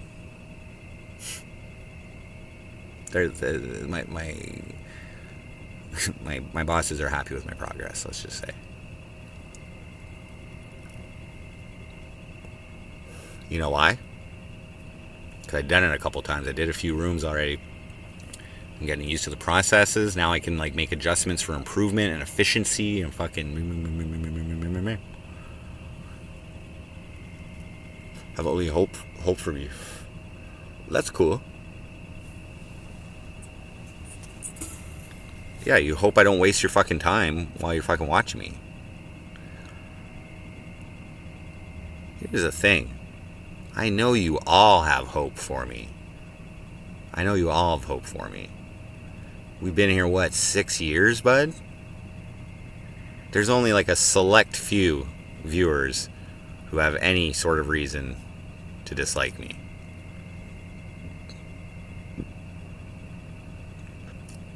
My commitment level to this game right here has been pretty spot on. I'm just saying, I've included you guys in my entire life path. Good. I've shown you the good shit. I've shown you the wild shit. I've shown you the fucking pathetic, sad shit. I've showed you guys the darkest, deepest fucking pit that I'm allowed to show based on TOS. And you came back. And when I need you guys, you fucking help me. When I need assistance because I'm homeless and I'm staying in hotels, when I need groceries, when I need fucking work boots, when I need $1,000 for a fucking Skype with my fucking favorite porn star, when I need fucking a tattoo, so I never forget. Reformed Stoic doesn't like me too much, I don't think. Baked Alaska doesn't like me too much. SJC, he tried to troll me a little bit, but I think he's all good with me. EBZ, I don't think he likes me. I think he thought my diss track was shit.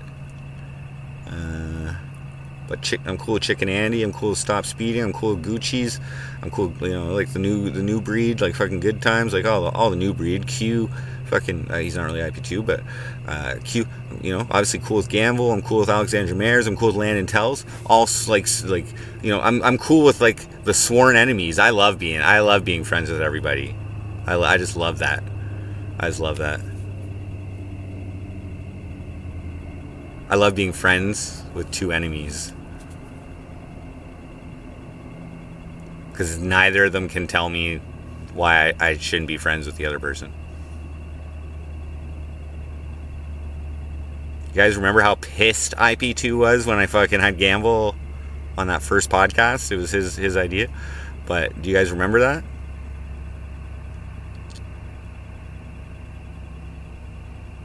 But the IP2 network stood its ground because I was making some good points. Because I think the main point, I don't even know, but I was making a point that if like the IP2 network is all about free speech, which is a right or whatever, why wouldn't they be a proponent for freedom of association as well? Why am I guilty for the actions of somebody else? I'm probably one of the only people who put this up every fucking stream I can. Just saying. And I thank you guys and the IP2 network for putting me on the list. You know what I mean? I really appreciate that. And I've tried to deliver IP2 level content here and there. And I proved that Gamble can't just hate IP2. He can't just blindly hate IP2. You know what I mean? DX or whatever. You can't say you completely hate IP2. Because DX loves Frosty. Gamble loves Frosty. I love Gamble. So what I really am is I'm like a bridge builder.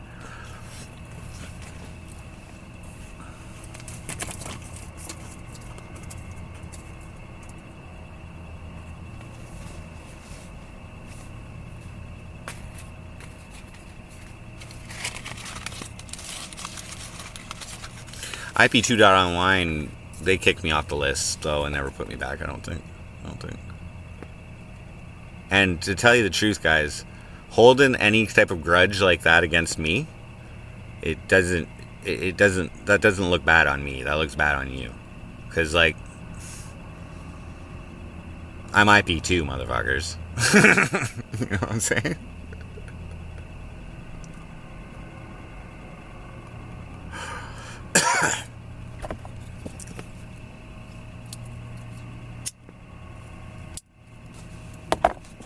I'm proud of it.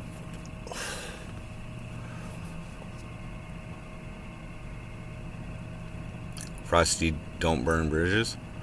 I'll go to battle. I'll go battle and burn a bridge. But you know what? With Reformed Stoic, he's such a fucking idiot.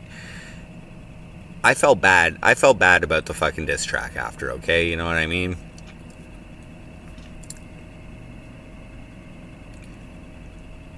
I felt bad about it.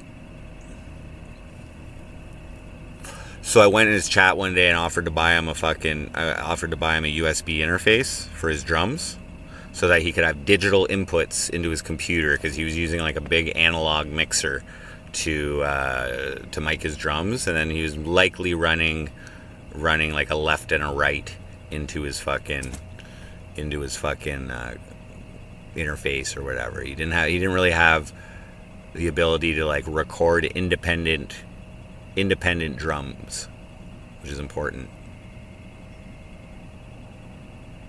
His playing was pretty good, but his recording setup, it was okay for just jamming. But if he wanted to produce drum videos and shit like that, not a good setup. So I went in there and offered to buy him one, and he thought I was full of shit. I was ready to send him an Amazon gift card. Like I was donating to him to like send him these messages, and he thought I was trolling him. And that's why you don't take this shit too seriously, bud. That's when I'm in your head. That's when I'm in your head. That's when you can't take a joke. Big JMW, what up?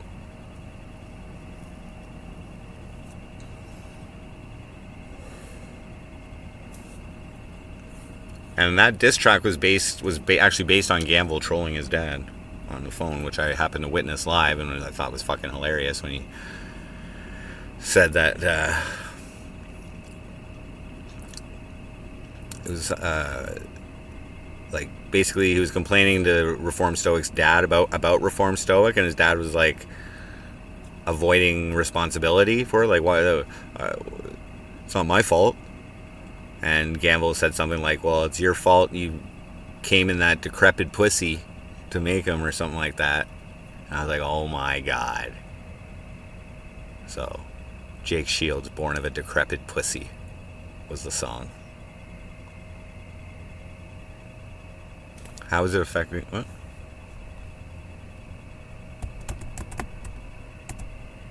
When are you going to get out of the tent for a few days? Well, I get out of the tent every day.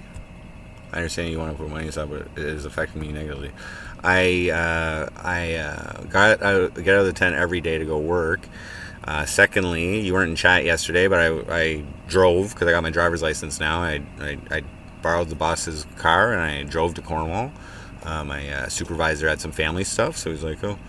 And first thing I did is I called my daughter to see if she was free, and she was. So she experienced me. First time she ever experienced me driving a car. We just cruised. We talked about the Suicide Boys concert, which is in less than 2 weeks, which I got the best fucking seats in the house. Section 101, row A, motherfuckers. She's so stoked. I just wanted to, connect with her and pump up the show and everything. I asked her what she wants to do. She's like, oh, we could play some Scrabble. So I'm like, yeah, baby, that's my girl. So I went and got my Scrabble board from home. We went out to like a little park and played outside on the picnic table. Then I took her out for supper. And she had a smoked meat sandwich and a pickle and some fries. I had a chicken pita and fries. And she had a great time. And you know what I mean? And I got to see her new residence because her mom finally got their own place. So now she has her own room and everything. I didn't see it, yeah. So you know, the mom is happy that I'm doing something, and she's really excited for this fucking show, and I'm excited that it's really good seats, and I'm excited to create some good memories with her. Like this is actually the best seated tickets I've ever had at any concert, especially an arena concert, and they were fucking $250 each. You know what I mean? And then we're going to the amusement park the next day. I'm gonna ask my boss tomorrow maybe if I can take the vehicle to drive. That'll save me a couple $100 in train tickets. But so we're doing it, Bull Monkey.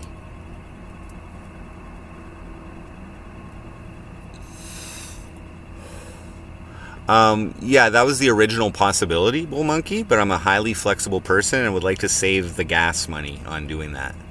I have no issue being out here. It's gotten a little cold. It's gotten a little cold at night, but I got a heating blanket in here now, one that Heartbeats gave me, by the way. And also there's a building that I am able to sleep in, which is heat and everything. It's just the Wi-Fi in there isn't that great, okay? So, I mean, I wouldn't stream from in there. Get money, fuck it, dude. Well, I'm gonna get money, and then I'm gonna use it to travel around and have some fun and stream it. And the plan is to go meet some of you guys. If you're in Canada, I'll go. But we just gotta organize it first, so I can, you'll have to, you want to be on fucking stream. I know Hate Goes Here is down. I know Snurt Gonzo, Aaron Shred is going to be the first stop. Okay, we're back on track here, Aaron Shred. And also, if you want to party that night or something, and I don't know if you have a significant other or any friends or whatever, you want to party that night and on stream. You know what I mean? Let's do it. But I will contact you. I'll contact you on Facebook, if that's all right. I don't know if you have the same name or whatever, but I'll contact you from I deleted all my MC Frosty Facebook accounts, so it'll be from my personal name, Jordan Pops. I'll add you. I don't need add you. I don't know if you check your message requests or whatever, but I'll send you a message request first, and then if I see you in chat, I'll just let you know I sent it. And this is because I rarely do this. I rarely ask people for advice, but I had to ask one of my closest friends, who's known me like the longest, and what path I should take to rent my own place, which has benefits, having independence, like whatever, a nice streaming pad or whatever. Should I do that, or should I travel? And he felt that at this point in my life, I need some fun. He thought it was a great idea to incorporate the MC Frosty show. He thought it was a great idea to incorporate the viewers and connect with you guys on a real level. So I can actually look at Hate Goes Here in the fucking face and be like, man, I appreciate your viewership. You know what I mean? Like, I can say it to the camera right now. I appreciate your viewership, but it'll have a little more fucking when I shake your hand and give you a hug, and you feel how grateful I am by my hard dick.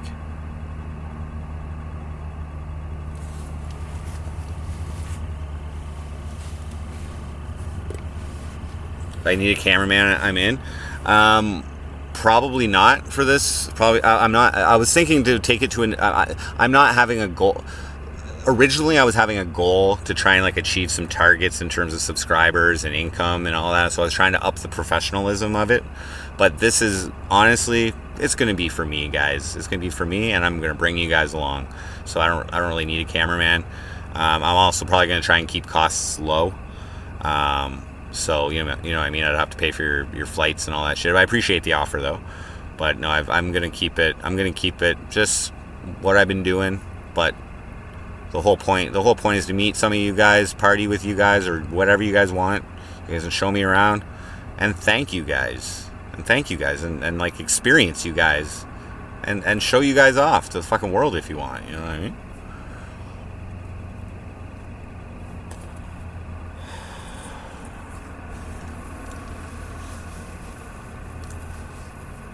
Start a streaming farm.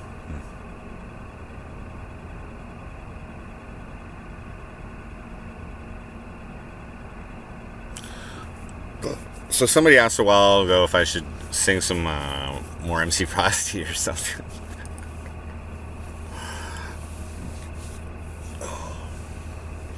Yeah, so like, you know,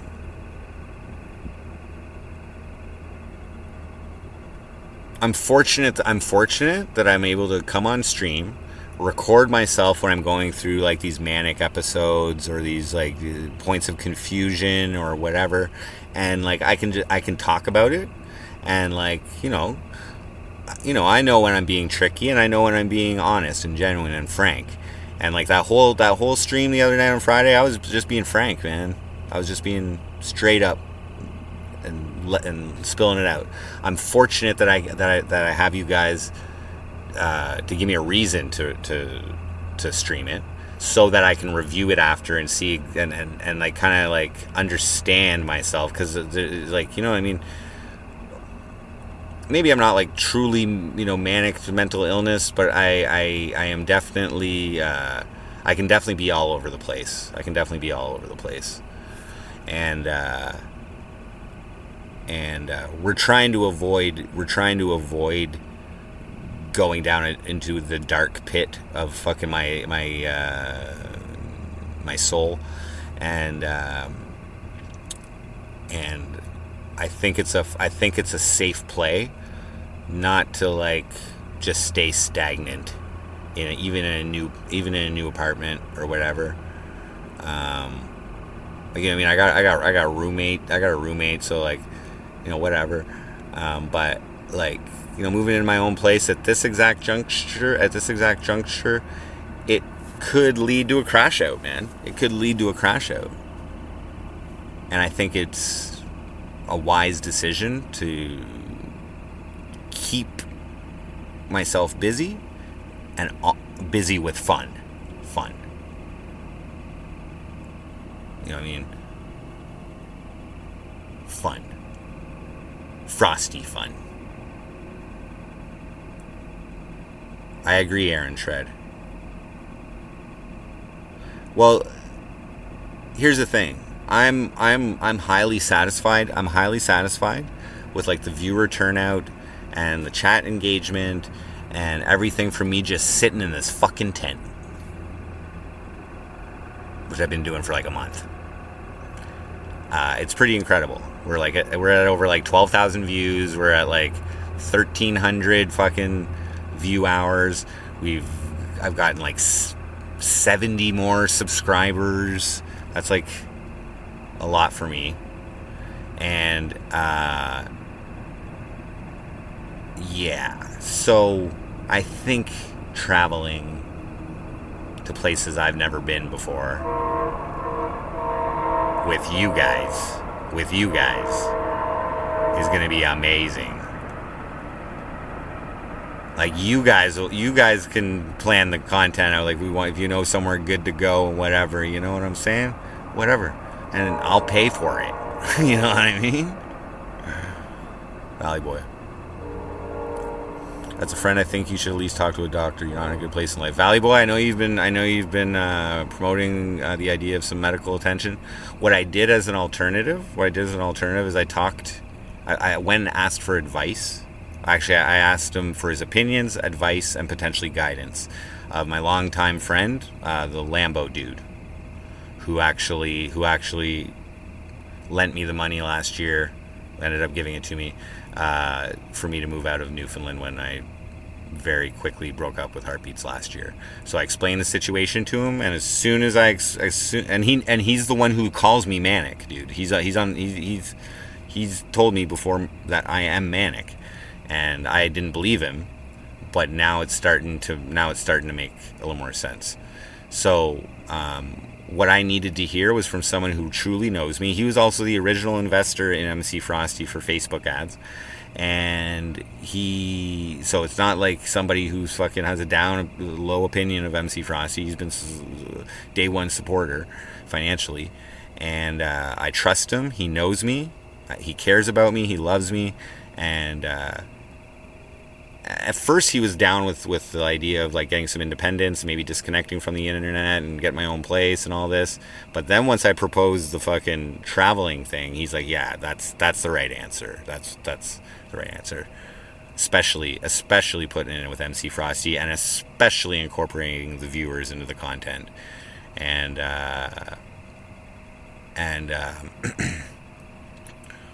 what's a doctor gonna do for me, bro? Medicate me? Like, are you trying to cuck the content here, Valley Boy? Are you trying to cuck the content? Those pupils, bro. I slept 4 hours last night. Blame you? Oh, you're just keeping an eye out for me. You're just keeping an eye out for me. You're not wrong. You're not wrong.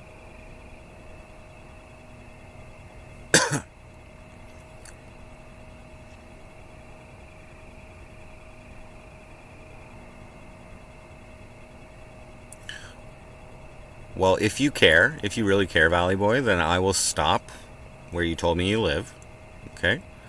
And you can tell it to my face. Then I'll believe you. Fair? And, okay, you said you were in a band. Is that actually true? Because there was only 4 people in that band. And, like, I know you ain't a couple of them.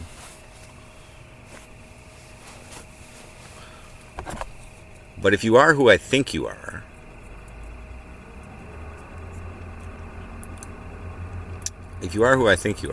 send me a message on Facebook. I'll check my message requests.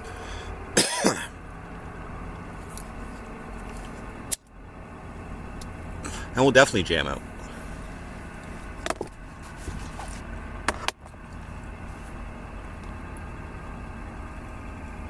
If you're from Cornwall originally, which I don't know if you are, but you might know my sister.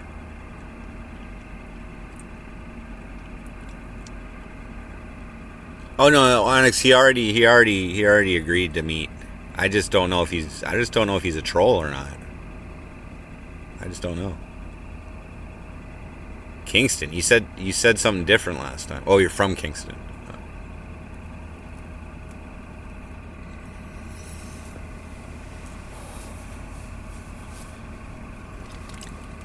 But yeah, and I mean, if you want to, I don't know, unless you're like famous or something, like if you want to use a different name while you're on stream or whatever, that's cool. We can keep your identity.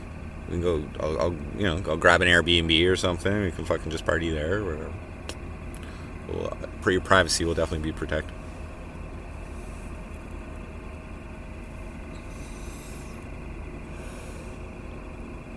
Lil Bill, not a troll.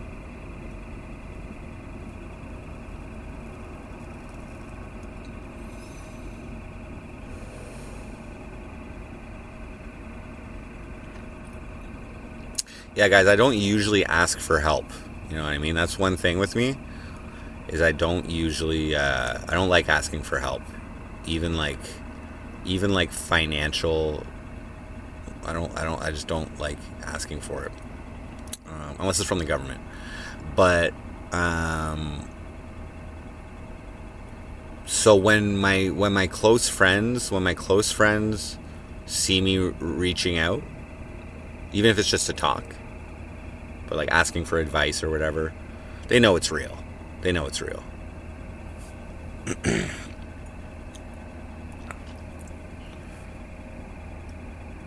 And this guy's worth like $60 million right now.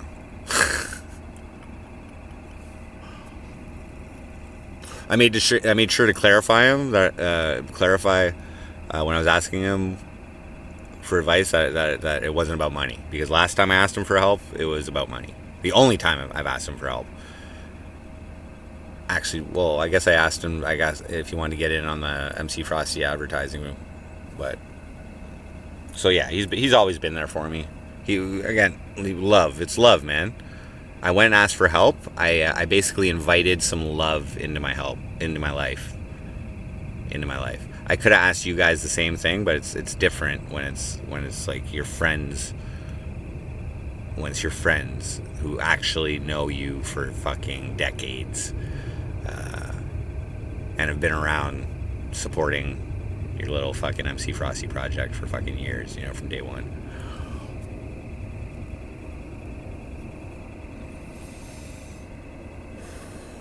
No, I just meant I needed some help, someone to help, someone to listen to my situation, and who knows me, who I trust, who I know cares about me. And who's quite successful with their own decisions, you know what I mean? So just to ask them for a little bit of an opinion at least, or some advice, or he's been emotionally around the block too, so he knows. But he knows what would be good for me. And that's why I'm excited to because I was doubting it. That week that I took off streaming, I was doubting my plans. I was doubting my plans to of what I should do. I'd hyped up the trip, I think I set my goals, my targets originally, and that's probably part of the manic shit. Is yeah, I can fucking go. But no. We're gonna do this. We're gonna do this for me. And I'm gonna document it. And I really do need some fun after shoveling and cleaning shit for 3 months and eating shit for about 2.5 years. 2 years.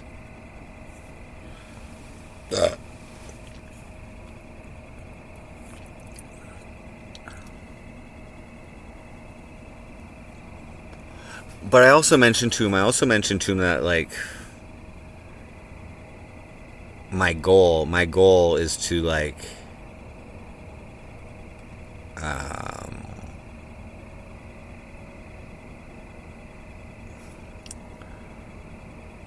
my goal is to what's the word?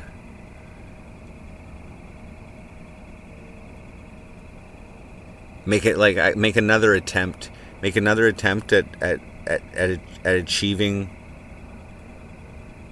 love, direct love with a significant other at some point. I want that. And I want it to be better than last time. That's it. Continuous improvement, motherfuckers. Gotta try again.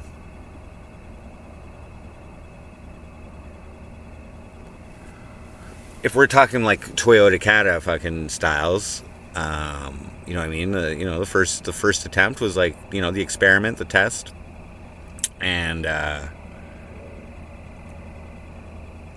mean, you could even call that everything before the first breakup. Well, which was the second breakup, but the first major breakup. And then the second one I made some adjustments. I made adjustments to the second experiment to see if I got income, I got fucking. You know what I mean? And still was a failure. So now we'll go at some point when I'm ready. It's not fair to the next potential person if I still have feelings for the last person. That's not fair. So when I'm ready, I will pursue another romantic engagement. And I've already got somebody in mind.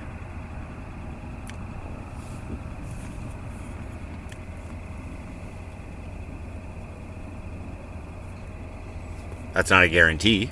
I haven't talked to them in fucking years, so I don't even know what's up. But even just to rekindle the friendship there, that'd be cool.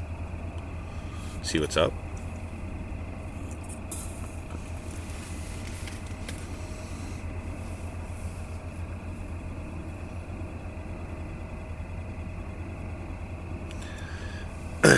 But let's just while we're on the subject here, let's review the 11 rules of this earth. Okay. Let's review our power source. Okay. Guidelines.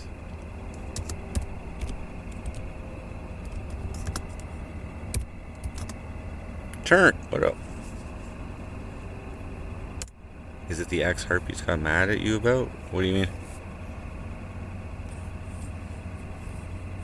Is it the ex heartbeats got mad at you about? What? I don't understand.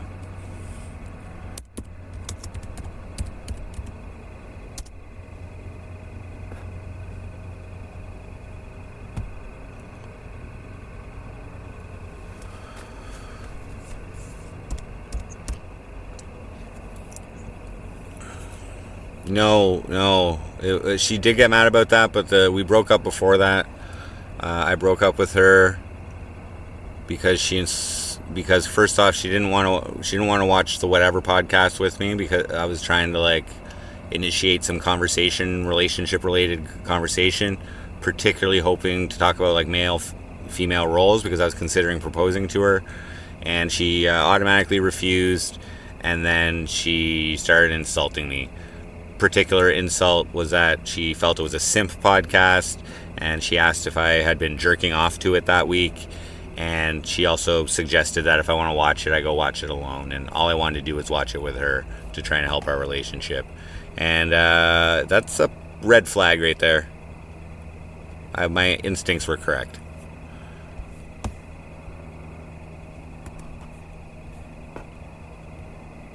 You don't insult. I've never been insulted by a girlfriend in that way, and I've had a lot of female fucking friends throughout my life. I've gotten along great with them, and you know what I mean? I actually like have a pretty good sense. Not every woman's the same or whatever. I have a pretty good sense of like what females like and shit like that, and no, none of them have put me down, even in a fucking argument. None of them have like changed the subject to like sexual gratification from a fucking podcast on fucking YouTube. Like, while I'm like, what? She might as well have asked me if I fucked one of the OnlyFans models on the podcast. You know what I mean? Like, it's so fucking ridiculous. Anyway, that's that. I'm not a motherfucker. Like, you don't, like, I'm not, like, nefarious. Like, Jesus Christ. Anyway, whatever. Hopefully we can all learn. Make up your mind.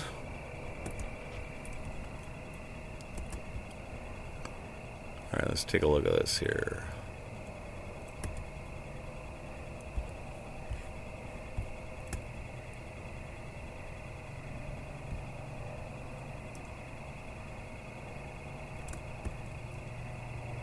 Hey guys, so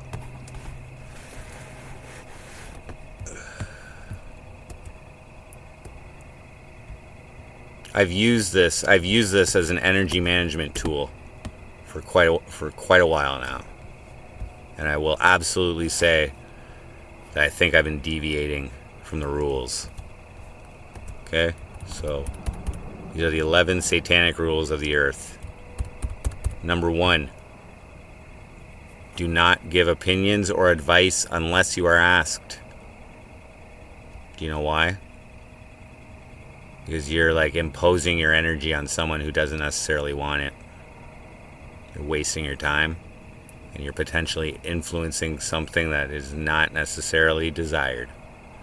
Number 2, do not tell your troubles to others unless you are sure they want to hear it. Glavis, what? I'm in a tent because I'm working a job for a couple more months, and it's out of town. It's just easier for me to stay out here rather than travel back and forth. Do not tell your troubles to others unless you are sure they want to hear them. So why would you impose negative energy? Why would you dip into somebody's bucket? Why would you like ruin their positive day with your fucking problems? Unless you're sure they want to hear them.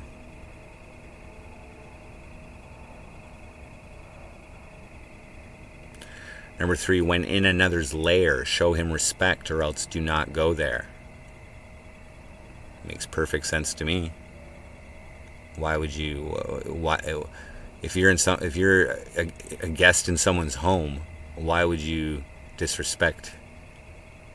Why would you disrespect that? Why would you stir up the harmony that exists in someone's safe place, their comfort zone? Why would you disrupt that? Just rude. If a guest in your lair annoys you, treat him cruelly and without mercy. I think that's valuable as well, because you want to keep those fucking negative energies, annoyances, as far away from your safe place, from your comfort zone, from your fucking domicile.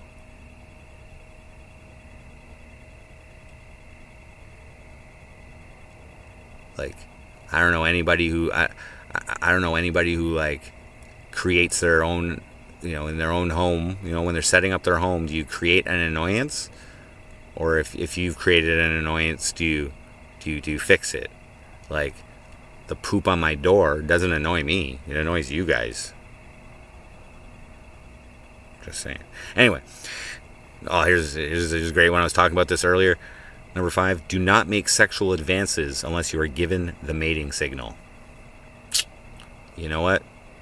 Once you start like recognizing the mating signal, which is different with every female, but once you're able to recognize it, it like overcomes it supersedes fear of rejection for that sexual advance, because there's nothing worse, to tell you the goddamn truth, when you're horny and you hit it on a chick and she's like, fuck no, get out of here. That sucks. That really sucks.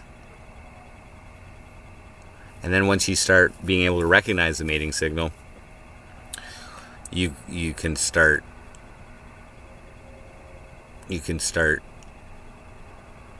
doing things to invite it. Aaron Shred.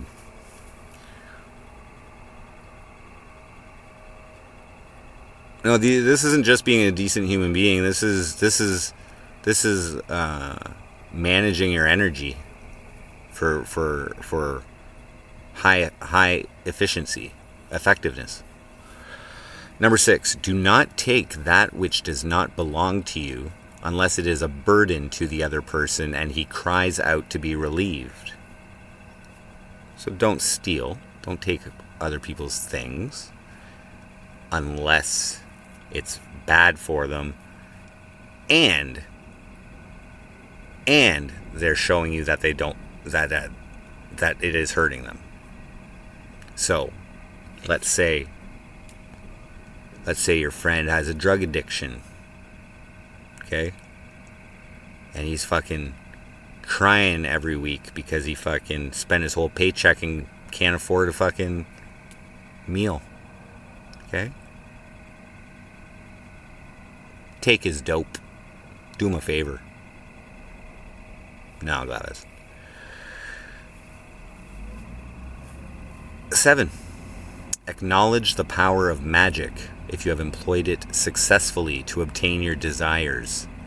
If you deny the power of magic after having called upon it with success, you will lose all you have obtained. I fully agree with that, and I fully acknowledge the power of magic. You guys are a product of magic, the power of magic. You ever wonder why you even watch this retard? You got magical forces working against you there, guys. Sorry about that. It's my bad. My bad. It's my bad. Number 8, do not complain about anything to which you need not subject yourself. That's a great energy management tool, mental energy. Why would you choose to be negative about something that has nothing to do with you?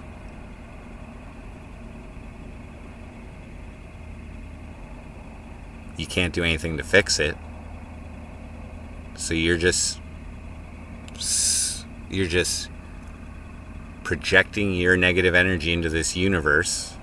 If you're complaining to yourself, I guess it's not really affecting anybody except yourself. But usually you complain to other people.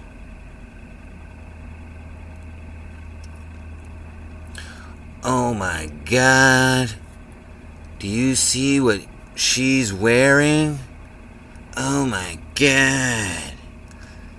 Look at that fat ass. Why would you do that? Why would you be mean?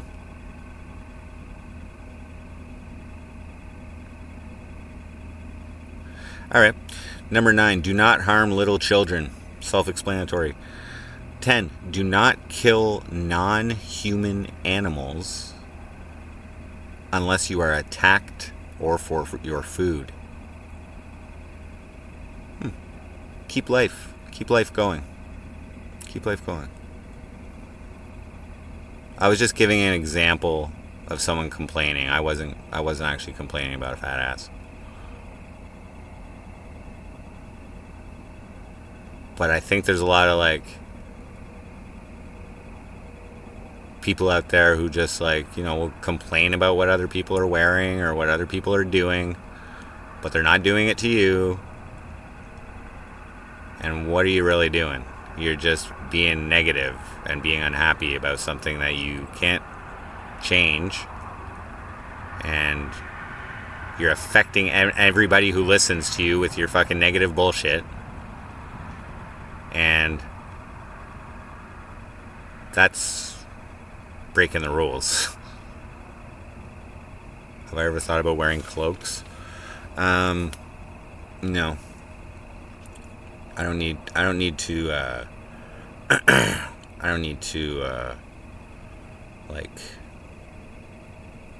announce myself as a magician anywhere.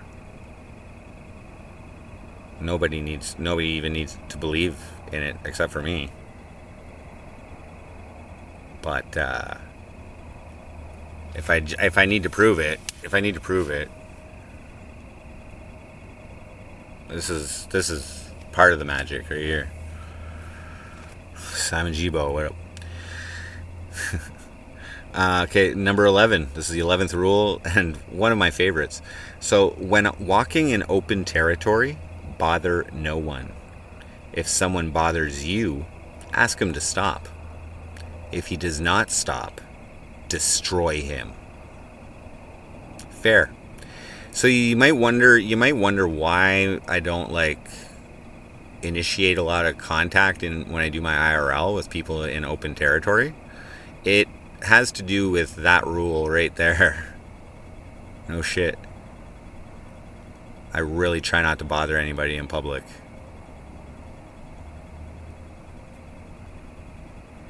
But if someone bothers you, it is important to communicate this to them and give them a chance to stop before you destroy them. You can't just jump to destroying them because then you're overreacting. Always give people a chance to stop. And via communication. Communication is important. Trump's quoting. What up? So, just wanted to remind everybody.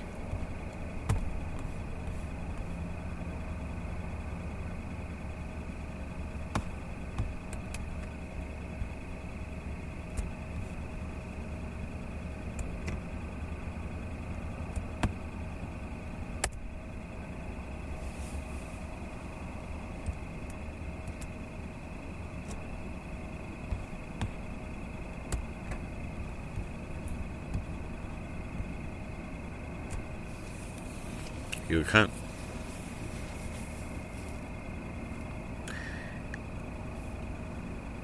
Yeah. Well, that's a red flag, man. I like, you know what I mean? You can gaslight me as much as you want, make excuses and whatever, but like, you don't give your significant other the middle finger, especially in public where other people can see it. You don't ever show your discontent for your significant other in public. You don't. If you are going to, you save it for your private times.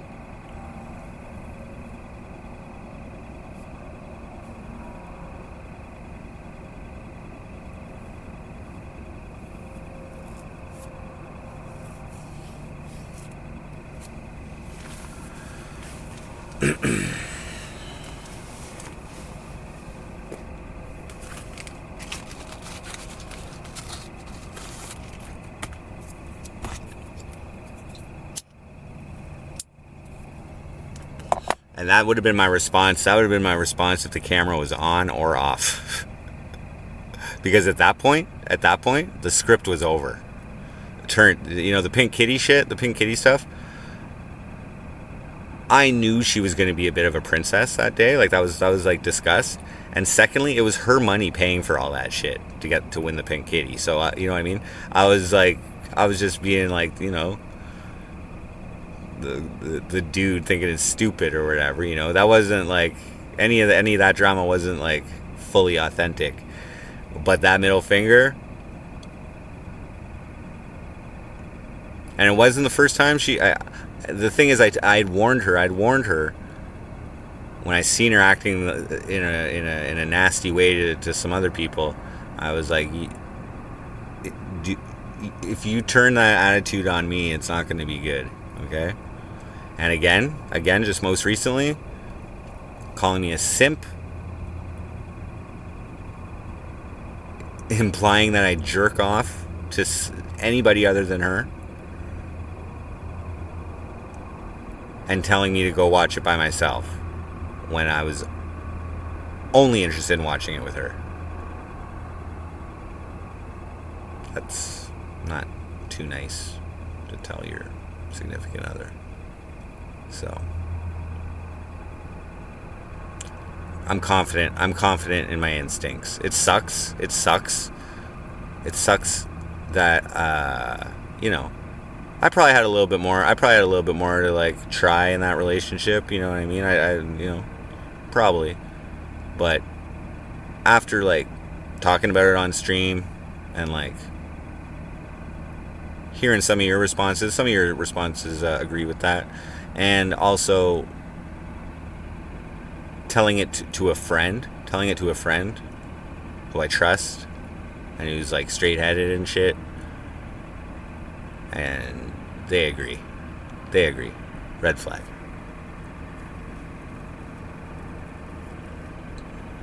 The fact she watched it anyway without me. Yeah, I don't know if she watched the whole thing, but yeah, she was saying details about it. That was weird. And the funny thing is, it's an 8-hour podcast, all right? It's an 8-hour podcast. So you can, in this case, you can pick and choose parts. If you watch it, you could pick and choose the parts that agree with whatever her complaint was. It's a simp podcast or whatever. Mostly what she brought up was like the initial interview questions, which they do every time. They ask a few questions about what people do, blah, blah, blah, blah. They might talk about their OnlyFans accounts, blah, blah, blah, blah, blah, blah. Talk about, body count or whatever. But that wasn't even what I was hoping to connect with her on. It was more like the trad fucking roles of male and female, because I was experiencing some issues with her not following my lead, as I had stated when we were trying to pick out the Airbnb, and that wasn't the first time. I had also mentioned we went on a date, which was actually a Valentine's Day date, and I was paying for it, and they were making our table. They were making our table for a reservation. And another couple walked in a couple minutes after us, had the same reservation time, and their table was made, and she decided to fucking tell off the fucking workers. Like we were here first, kind of deal. Like, who gives a fuck?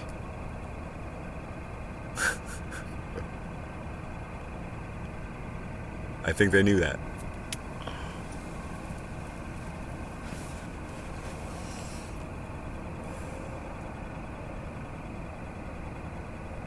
So we've slipped from it. Whoa, I didn't. I don't. When did I say I appreciate her? I've been unsure about whether I want to get back with her. I've been unsure about whether I make the right decisions.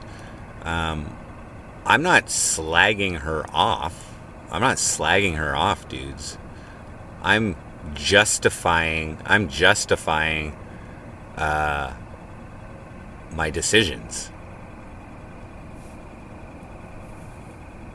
And if anything,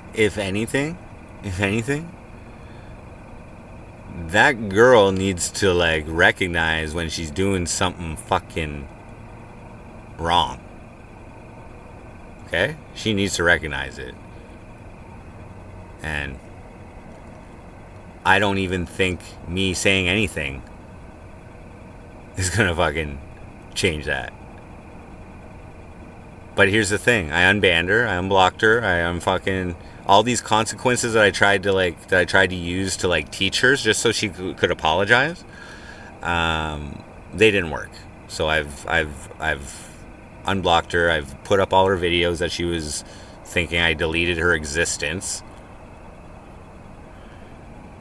Literally 30 videos out of 1,600 she's featured in as my girlfriend and a character on the MC Frosty show, and that's her existence. But okay. Touch grass. I touch it pretty fucking close every night.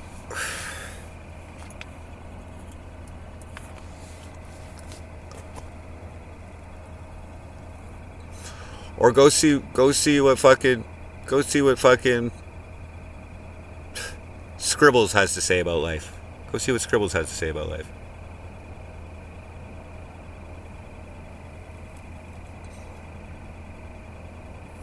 Reliable use of time.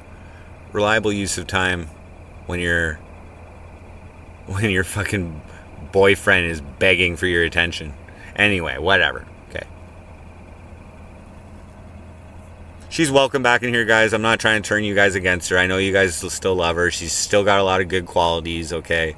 She's got a lot of good qualities, but you guys, you know what I mean? Like, yeah, I was under her spell. You know what I'm saying? I was trying, dudes, to like snap her out of it. Snap her out of whatever the fuck is going on there, bros. Trust me.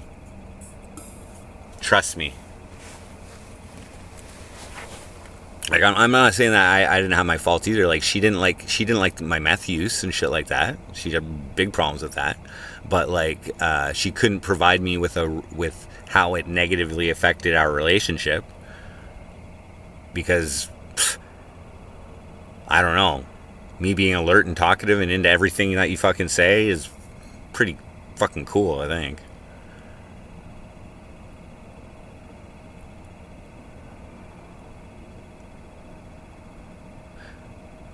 Yeah. Okay. Bull Monkey. The name of the stream is called No More Games. Okay? I do appreciate her for actually saving my life last year. And when I look back at the relationship, I'm the type of person who can look at the positives over the negatives. Okay? But today, when I'm making a solid decision to move forward, focus my energies on myself and my well-being instead of hers or ours, yeah, I have no issue reinforcing my decision. Big JW. No, it's not. It's not crazy. It's not crazy.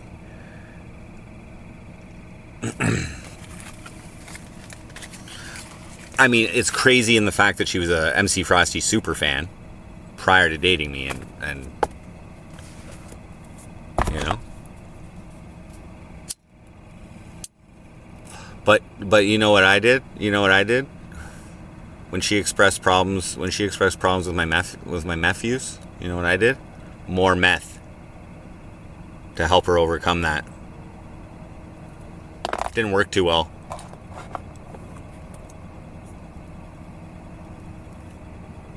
That's the way I rock. Beaver, what up? You've already seen me living in a tent. Now, if she gave me one single reason as to how it was negatively affecting her, I would have been all about it. But she was like, oh, your health. Oh, meh, meh, meh, meh, meh. Like, yeah, I'm a big boy. You knew that. Oh, I thought you were just doing speed pills. You know what's in those speed pills? Meth.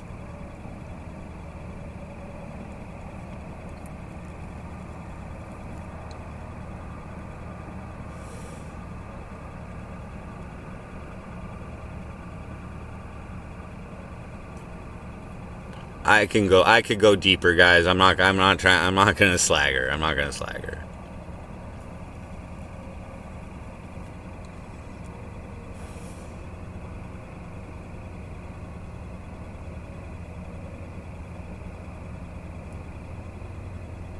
I'm wronging her. Oh, she's welcome to chat. Dude, the truth, if I'm wronging her, the truth should hurt. Like, here's the truth, guys. Here's the fucking truth. I'm a pretty decent guy. Who will, like, you know,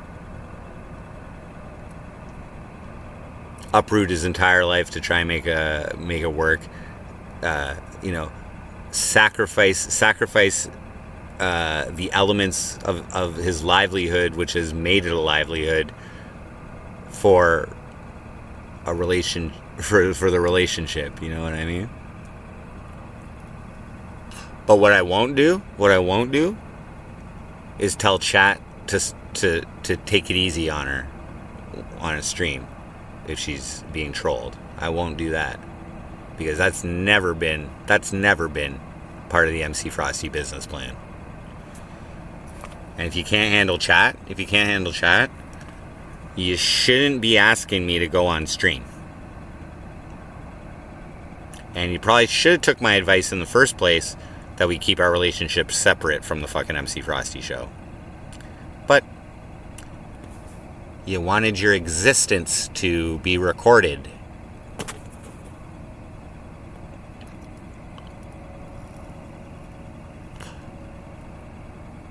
This is the effects of your existence.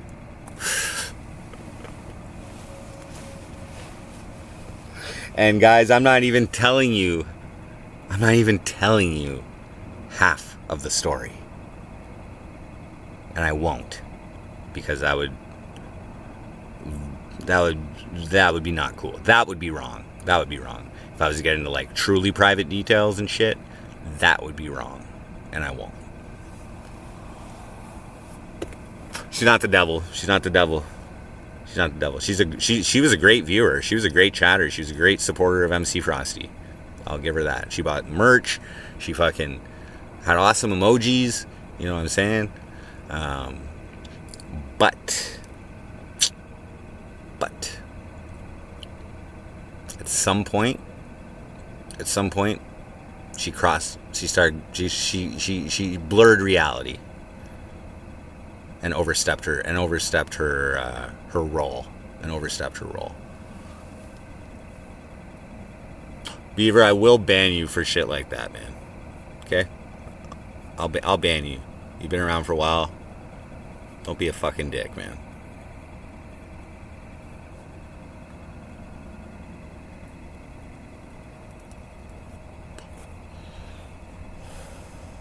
What about sociopaths?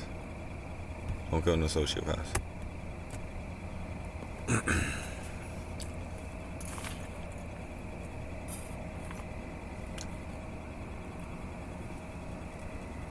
Thank you. Beaver. Beaver, that's what you're supposed to do. You apologize. Oh my God. Imagine that. Me telling you I had a problem with something and someone apologizing for it. Imagine that. Thank you. I accept your apology.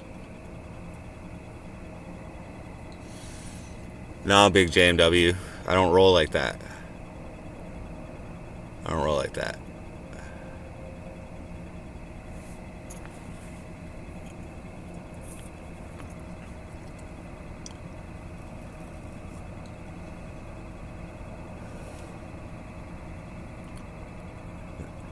That was a great night with her. There were many great times, and I'm glad they were documented.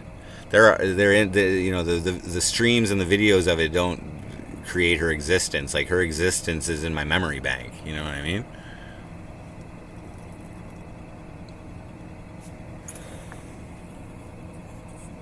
And I honestly tried to bring it back to that.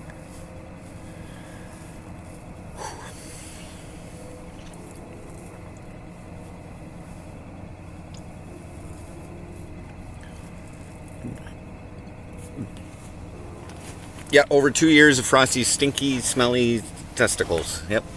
My nuts, my balls, my dirty, hairy, stinky, sagging testicles. Right on brand there, bud.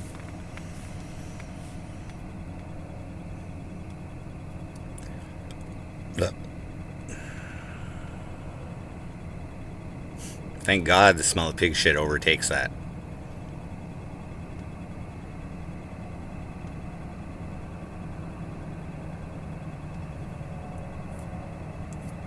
Alright guys, so what time is it? 8:38. I only got 4 hours of sleep last night. I'm going to catch a little extra Z's tonight. I think all is well in the jungle, okay? I still have a little bit of getting over. Of this to do. You know, she's still going to be on my mind because I do intend to buy her a hoodie from the Suicide Boys concert and kind of send that as my parting gift, even though the trip was more like an appropriate parting gift. But the trip was booked before we broke up, so it wasn't intended as a parting gift. But she asked she asked for an apology for some of the things I've said on stream and whatever, so that'll be my apology to her. She'll really enjoy that. And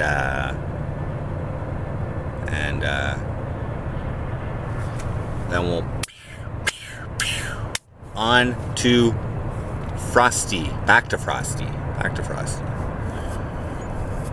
You know, I could sing it. You know, I'm gonna end this singing a couple songs, guys, just while I have the microphone fucking hooked up here. Fuck it. Let's just second.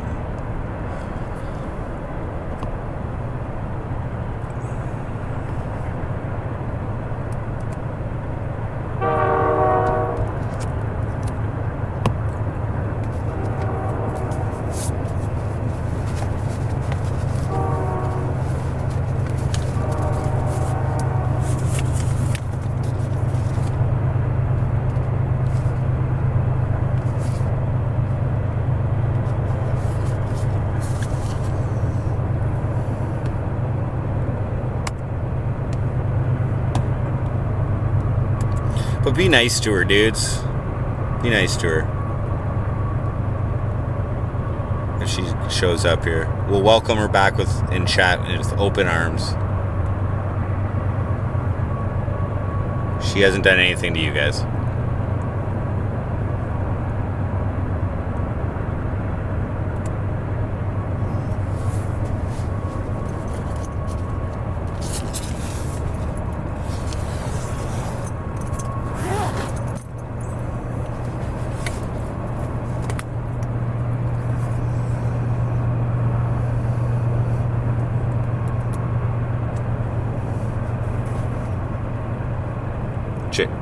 Chick. 1 second.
There we go. Yeah.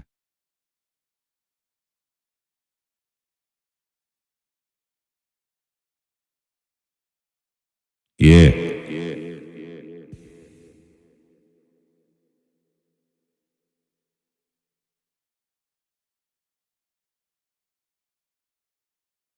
Yeah. All right. Yeah. What should I sing? Jomo.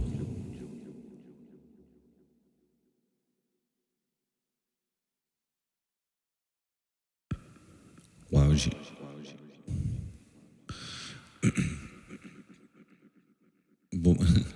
Just, yeah, who air their dirty laundry. Yes.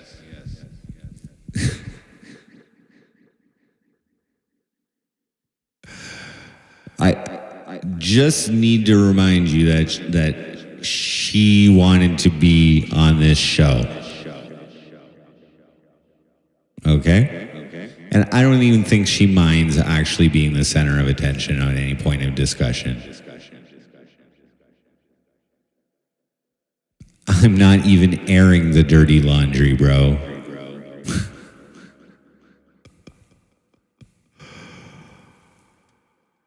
But she doesn't even have to watch. We're moving on anyway.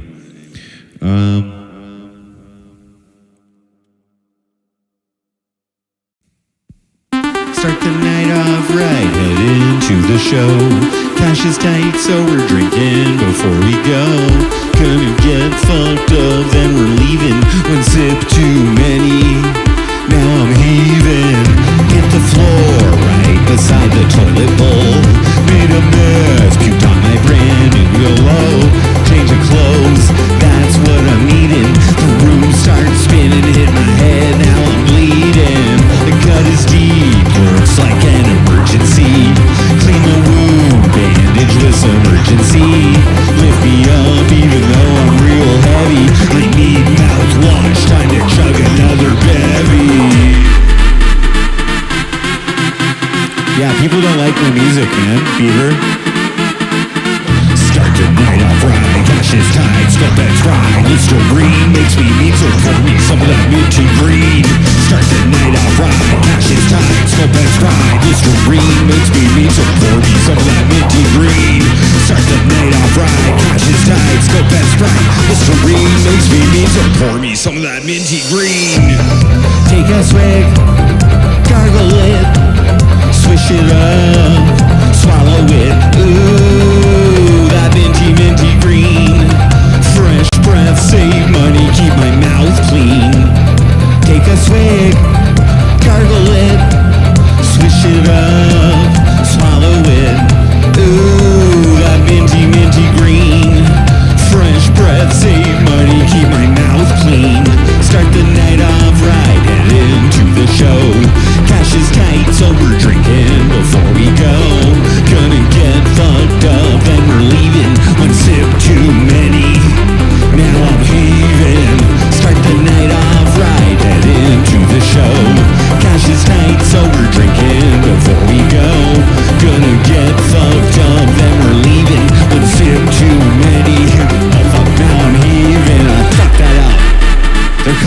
beater.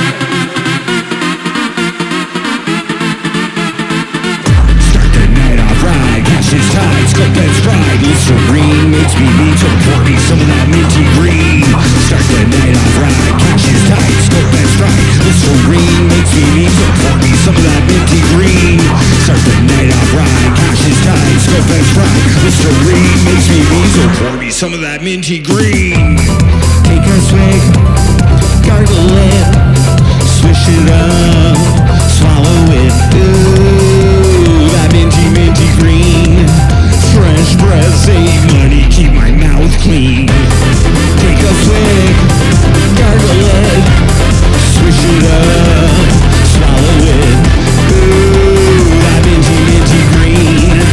Fresh breath, save money, keep my mouth clean. Start the night off right, cash is high, scope has right. Listerine makes me need to pour me some of that minty green. Start the night off right, cash is high, scope has right. Listerine makes me need to pour me some of that minty green. Start the night off right, cash is high, scope has right. Listerine makes me need to pour me some of that minty green. Ooh, that minty green. Fresh breath, save money, keep my mouth clean. Welcome, guys. I'm just singing some songs. I'm actually feeling pretty good, man.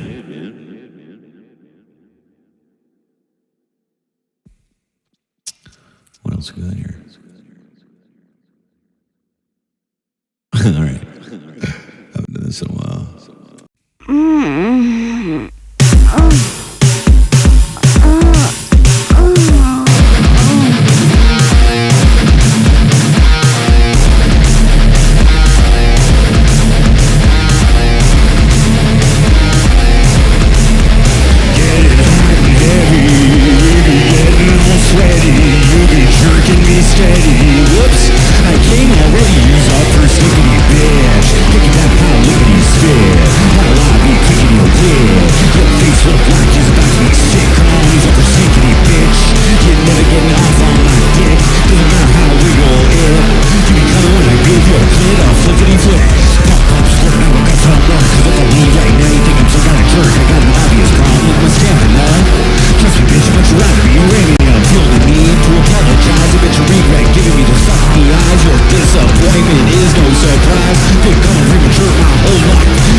Let's do a couple more here, guys.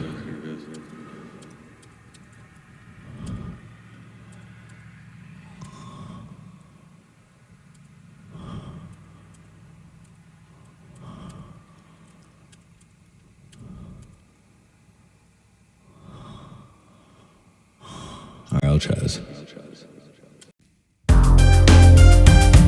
Old school days.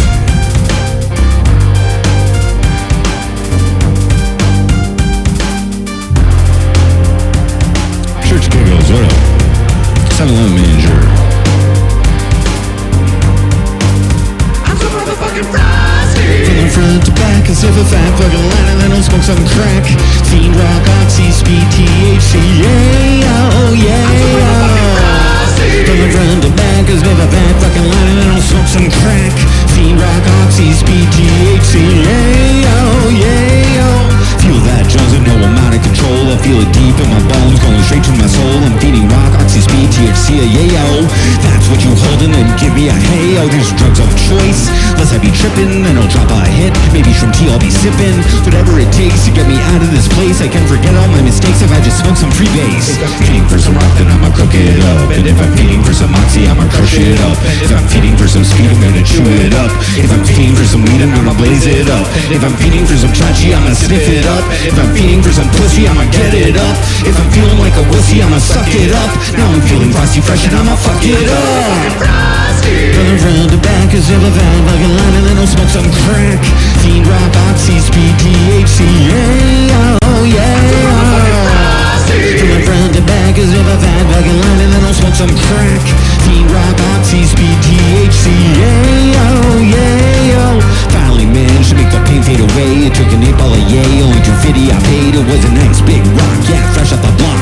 Zipped 2 big rails and then I started to talk. Feeding for some rock, so I'ma cook it up. I grab a spoon and some soda, then I heat it up. Wait for it to harden and I smoke it up. Now I'm feeding for some weed, so I choke it up. Not too long till I want another hit. Hammer to the head, I'm too legit to quit. Want the rush to last longer, so I eat some deeps. The highs and strong, but guaranteed to lose some sleeps. In a few hours of paranoia be creeping, no fucking way I be sleeping. I'm checking windows, be peeping. I'm out of drugs, I start eyeing the floor. Time to get on my knees and start combing the floor. Through the front curtains and do the slide. Checking the carpet where the rock may hide. Through the back curtains and do the slide. Farm the carpet, search everywhere inside. Through the front curtains and do the slide. Checking the carpet where the rock may hide. Through the back curtains and do the slide. Farm the carpet, search everywhere inside. If I'm feeding for some rock, then I'ma cook it up. And if I'm feeding for some oxy, I'ma crush it up. If I'm feeding for some speed, I'm gonna chew it up. If I'm feeding for some weed, then I'ma blaze it up. If I'm feeding for some chachi, I'ma sip it up. And if I'm feeding for some pussy, I'ma get it up. If I'm feeling like a wussy, I'ma suck it up. Now I'm feeling frosty fresh and I'ma fuck it up. From the front to back as if I've had fucking line and then I'll smoke some crack. Fiend, rock, oxy, speed, THC, yeah, oh yeah. From the front to back as if I've had fucking line and then I'll smoke some crack. Fiend, rock, oxy, speed, THC, yeah, oh yeah. From the front to back as if I've had fucking line and then I'll smoke some crack, yeah, yeah, oh yeah. From the front to back as if I've had fucking line and then I'll smoke some crack. Fiend, rock, oxy, speed, THC, yeah, oh yeah.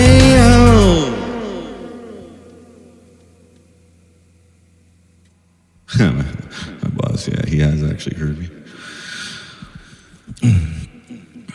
Well, I'll do a couple more here. I'm having a good time. I think my voice is sounding all right.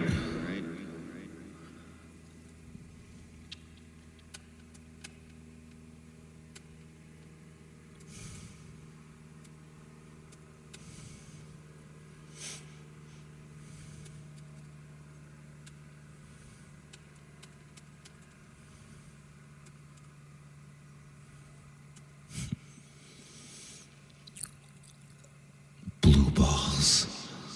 I don't think I remember that. Lots of these I don't remember. Here, we'll try this one. Here, we'll end with this one. Should Forget About Me. There you go. There you go, Bull Monkey.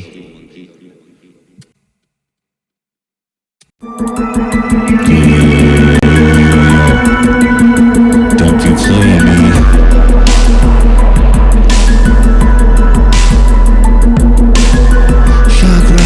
Stopping till I'm hitting the spot. Shit talking, push your buttons till I'm ready to pop. Every time the result's the same.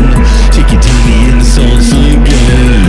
Bottom black and so lay it down across the top.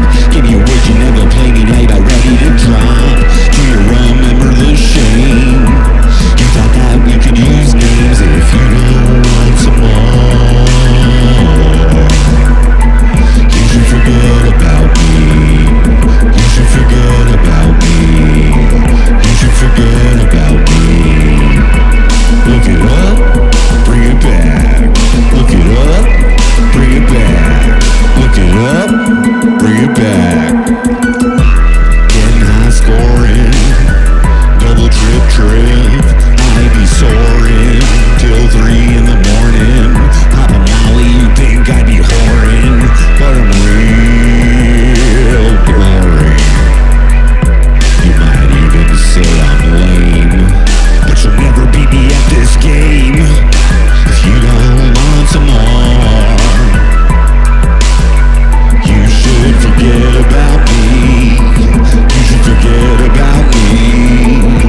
know that if you don't want some more, you should forget about me. You should forget about me. If you don't want some more, you should forget about me. You should forget about me. You should forget about me. If you don't want some more, you should forget about me. You should forget about me. Yeah. Yup, yup.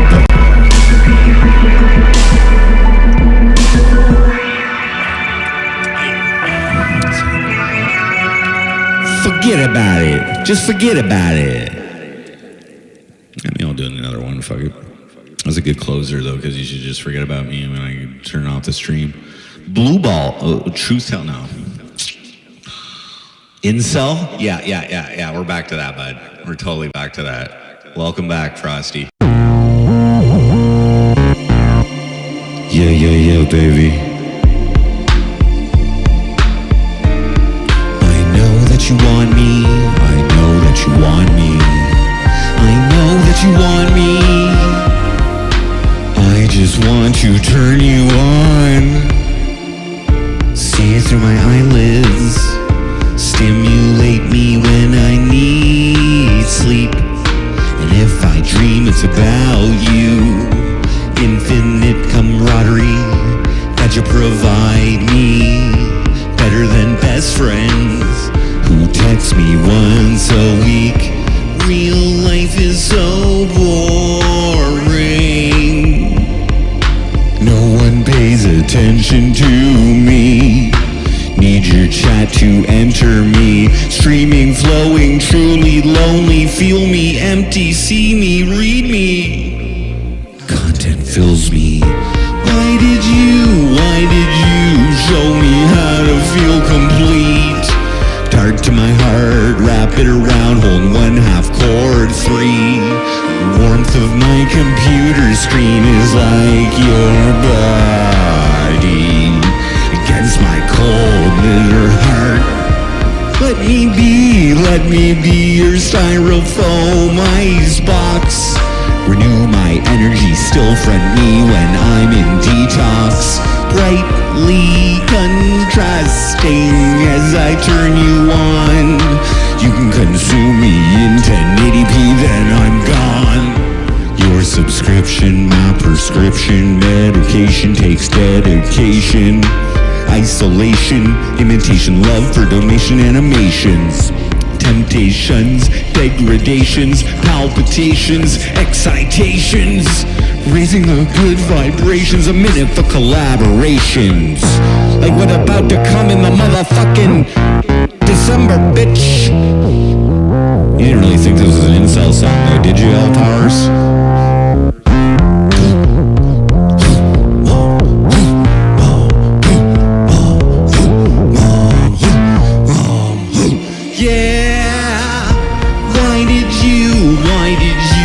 Show me how to feel complete. Dark to my heart, wrap it around, hold 1/2 chord 3. Warmth of my computer screen is like your body against my cold, bitter heart.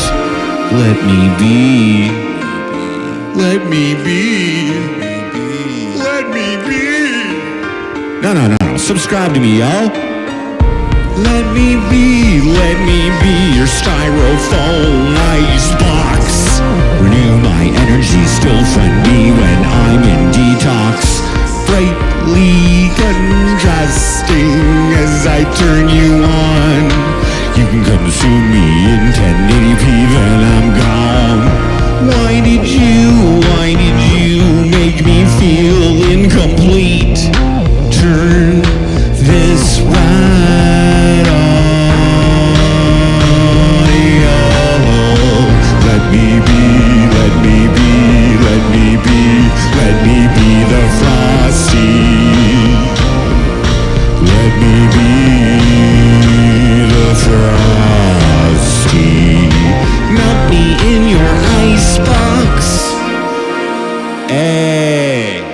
It's actually a chat song written with chat.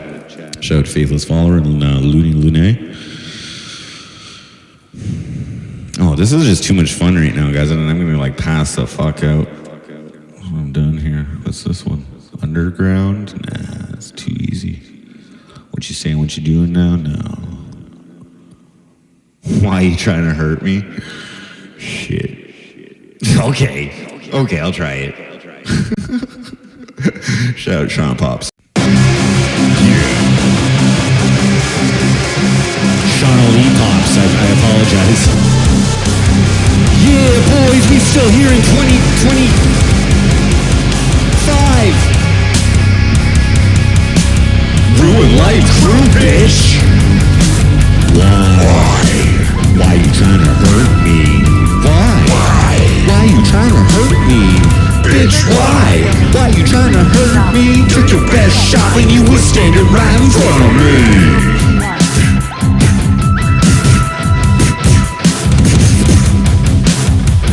Play a show, then I wake up in the morning. Bitch, home when I make it early warning. Mind your business, bitch, you like an anal hemorrhoid itch. Flaring up, tearing up, swearing up and down all over this asshole bitch for years. Been in 8-ball negative energy, cocaine insane. Thought you got the help you need, but nah. Your mind is still fucked. Took one too many concepts of brain from all them dicks you sucked. Why you trying to hurt me? Why you trying to hurt me? Bitch, why you trying to hurt me? Took your best shot when you were standing right in front of me. But why you trying to hurt me? Why you trying to hurt me? Bitch, why you trying to hurt me? Took a cheap shot when you were standing right in front of me. Can you try hard, motherfuckers? Shit. Why, bitch? Well, I don't know why. Took your shot, laughed it off, selfie off, I called the cops. Stitch a bitch, eyeball twitch, now you're gonna make me rich. Took your shot, laughed it off, selfie off, I called the cops. Stitch a bitch, eyeball twitch, now you're gonna make me rich. Took your shot, laughed it off, selfie off, I called the cops. Stitch a bitch, eyeball twitch, now you're gonna make me rich. Why you trying to hurt me?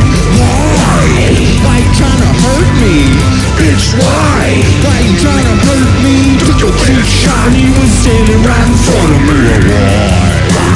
Why you trying to hurt me? Why you trying to hurt me? Bitch, why you trying to hurt me? Took a cheap shot and you was standing right in front of me. Bitch. Oh, that's for my sister.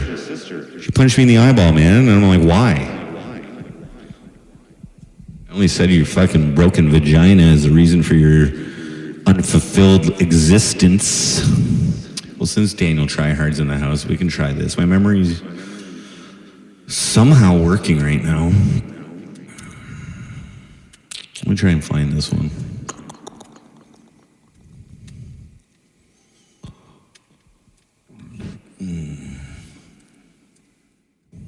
If I do this one perfectly, it'll be the last song, I think.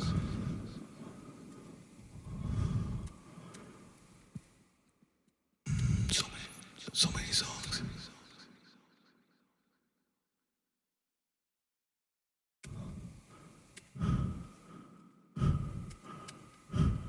There it is. All right, Daniel, I'll try and do it. Oh, wait. We had a donation there, sorry. All right, I'm gonna replay that.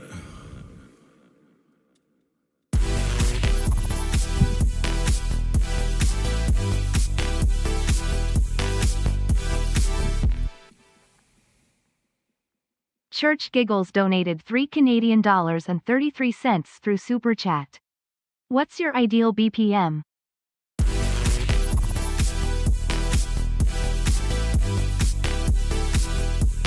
Oh, did I play it twice? Oops. Church Giggles donated $3 through Super Chat. What's your ideal BPM? Thank you, Church Giggles. Very gracious, very generous. I don't really have an ideal BPM, but it all depends on what type of song it's going to be. really varies. I go by feeling. What up, CL Nova?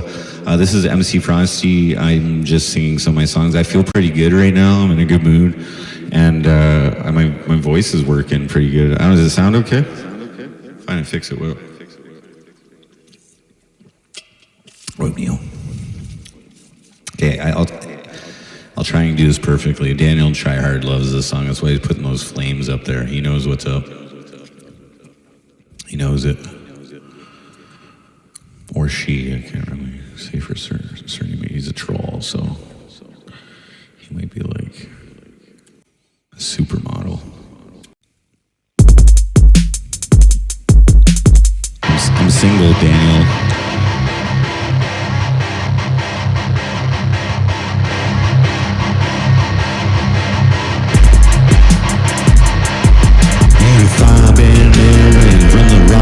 Like you slap Cornwall in the face with your motherfucking cock hand. Bitch, I be creeping your motherfucker real deep in your fire crotch. No sleeping your social media, grim reaping your fuck your master plan.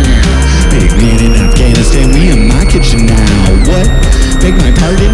I'm MC Frosty, slut. I'm playing retarded like a 95 Jan Arden. Trolling made my big dick harden. Come on, fire. Corporal Bob, Chief Dev, Wazim. No, we've got some councils playing for the home team, bitch. Code, can't ban my fame and fire crotch, you see? Okay, I fucked it up. Sorry about that. I fucked it up. No. I fucked it up.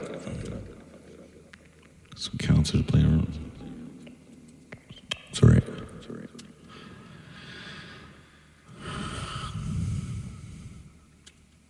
These are, I'm in my like oddities list here.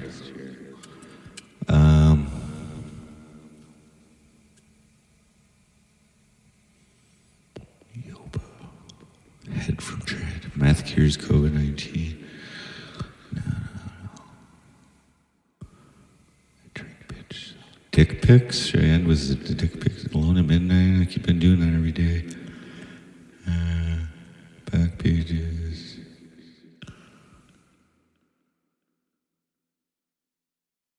Frosty is nuts. Nah. Tommy McKay raised a pedophile. I'm over it.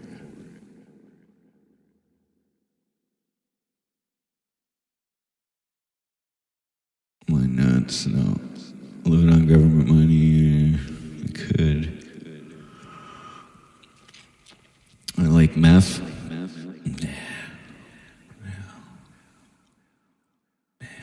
Well,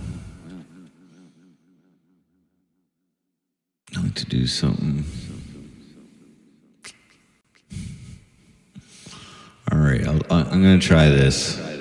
This one relates to Daniel Tryhard as well, because he almost got me murdered when I was supposed to release this song. Hi, Jordan. Oh, baby, I can't wait for our Skype call very soon. Soon? It's like I'm waiting for a blue moon. With a harpoon, $1,000 for a 15-minute Skype. That's what you promised me, and girl, I was hype. Never thought you'd do me dirty though. You was a scamming bitch of a hoe. Fans no show. Surprised you didn't blame it on your broken asshole. And how you compete with only 2 fuckholes? Past your prime, committing cybercrime. You defrauded me for just a few more dimes. Failed to deliver when I paid for your time. You're a piece of shit, bitch. You were slime. How many more out there are just like me? Simping on a bitch who's nothing more than a pussy. No brains, come stains, 15 minutes of fame. Crazy Jordan's unstrained and my bank account drained. Ariana Marie scammed me. She took $1,000 from me. Never did what she promised me. Never did what she promised me. Ariana Marie scammed me. Ariana Marie screwed me. She took $1,000 from me. Helped pay for her anal surgery. 6 stitches from getting blacked. 6 bitches on my nutsack. 6 digits is my overdraft. Refund my money, just give it back. Bitch, you make me wanna smoke some crack. Babe, your booty I crave. Till it got wrecked by an anal shockwave. Out of commission vacation, unbleached, unshaved. Fuck, I can't fucking remember it, bro. Fuck, I got fucked up so many times. Okay, I can't end on that either. Fuck me. Oh, what a sick song when I fucking actually do it properly. Well, I guess it'll be dick pics.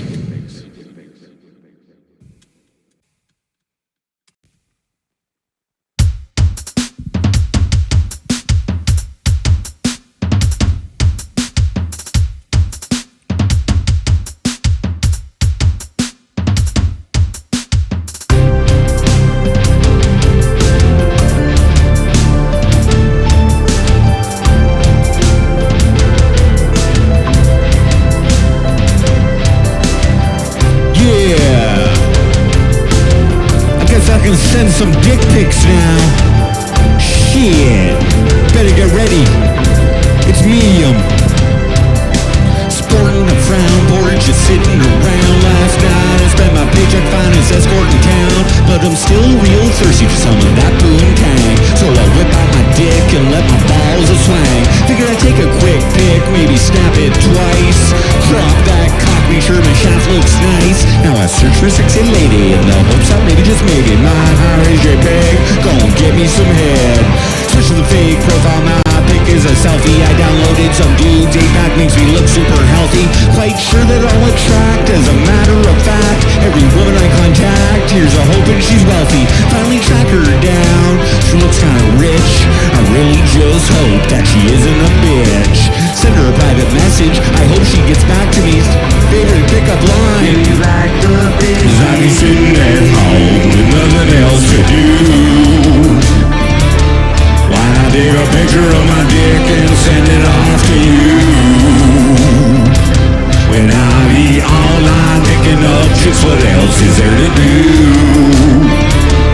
I'ma snap a pic of my dick 'cause I really want me a boo. To no one's surprise, she actually gets back to me. Angry face emoji, I think that she's mad at me. Lord only knows, it perplexes me why she wouldn't like a dick pic from some random guy. She proceeds to tell me off every name in the book, like I'm some kind of criminal, like I'm some kind of crook. I thought she'd be nicer if she was a dick as a hook. She tells me it's a form of sexual harassment. I could have sworn it was a form of sexual advancement. She tries to convince me that I'm a total sociopath, that there's something wrong with me. She unleashes her wrath. Now for some odd reason, it's getting kinda chilly, like a frosty mist. Ain't no Milli Vanilli. For real, motherfuckers, stop acting silly. Treat women with respect or I'ma chop off your willy. Motherfucking right, yo, looking psychotic. I'ma guess her next move is to slip a narcotic in her drink so she can't think about her next move. Maybe try to get her ass upstairs to her room. You're an online rapist, a sexual predator in the game of life. You're a losing competitor. I swear if you send one more pic, probably gonna make you feel like John Wayne Bobbitt. I be sitting at home with nothing else to do. Why not take a picture of my dick and send it off to you? When I be online picking up chicks, what else is there to do? I'ma snap a pic of my dick 'cause I really want me a boo. 'Cause I be sitting at home with nothing else to do. Why not take a picture of my dick and send it off to you? When I be online picking up chicks, what else is there to do? I'ma snap a pic of my dick 'cause I really want me a boo. Sorry, I tried to go high there, but I don't still want to fucking yell. Alright, guys. Okay.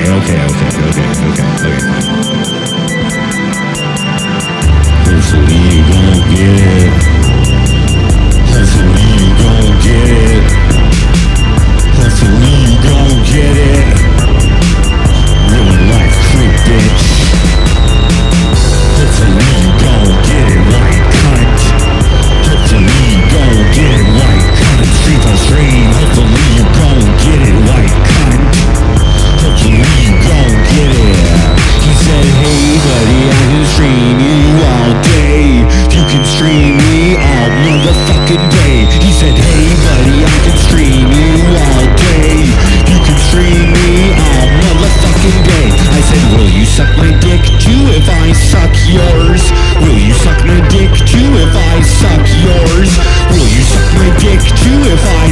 yours? Will you suck my dick too if I suck yours? Hopefully you gon' get it right, cunt. Hopefully you gon' get it right, cunt. Street on stream. Hopefully you gon' get it right, cunt. Hopefully you gon' get it.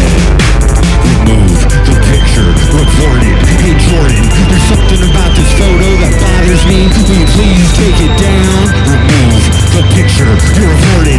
Hey Jordan, this will also result in account suspension. He said, hey buddy, I can stream you all day. You can stream me all motherfucking day. He said, hey buddy, I can stream you all day. You can stream me all motherfucking day. I said, will you suck my dick too if I suck yours? Will you suck my dick too if I suck yours? I said, will you suck my dick too if I suck yours? Will you suck my dick too if I suck yours? Hopefully you gon' get it right, cunt. Hopefully you gon' get it right, cunt. Street on stream. Hopefully you gon' get it right, cunt. Hopefully you gon' get it right, cunt. Street on stream. Not bad.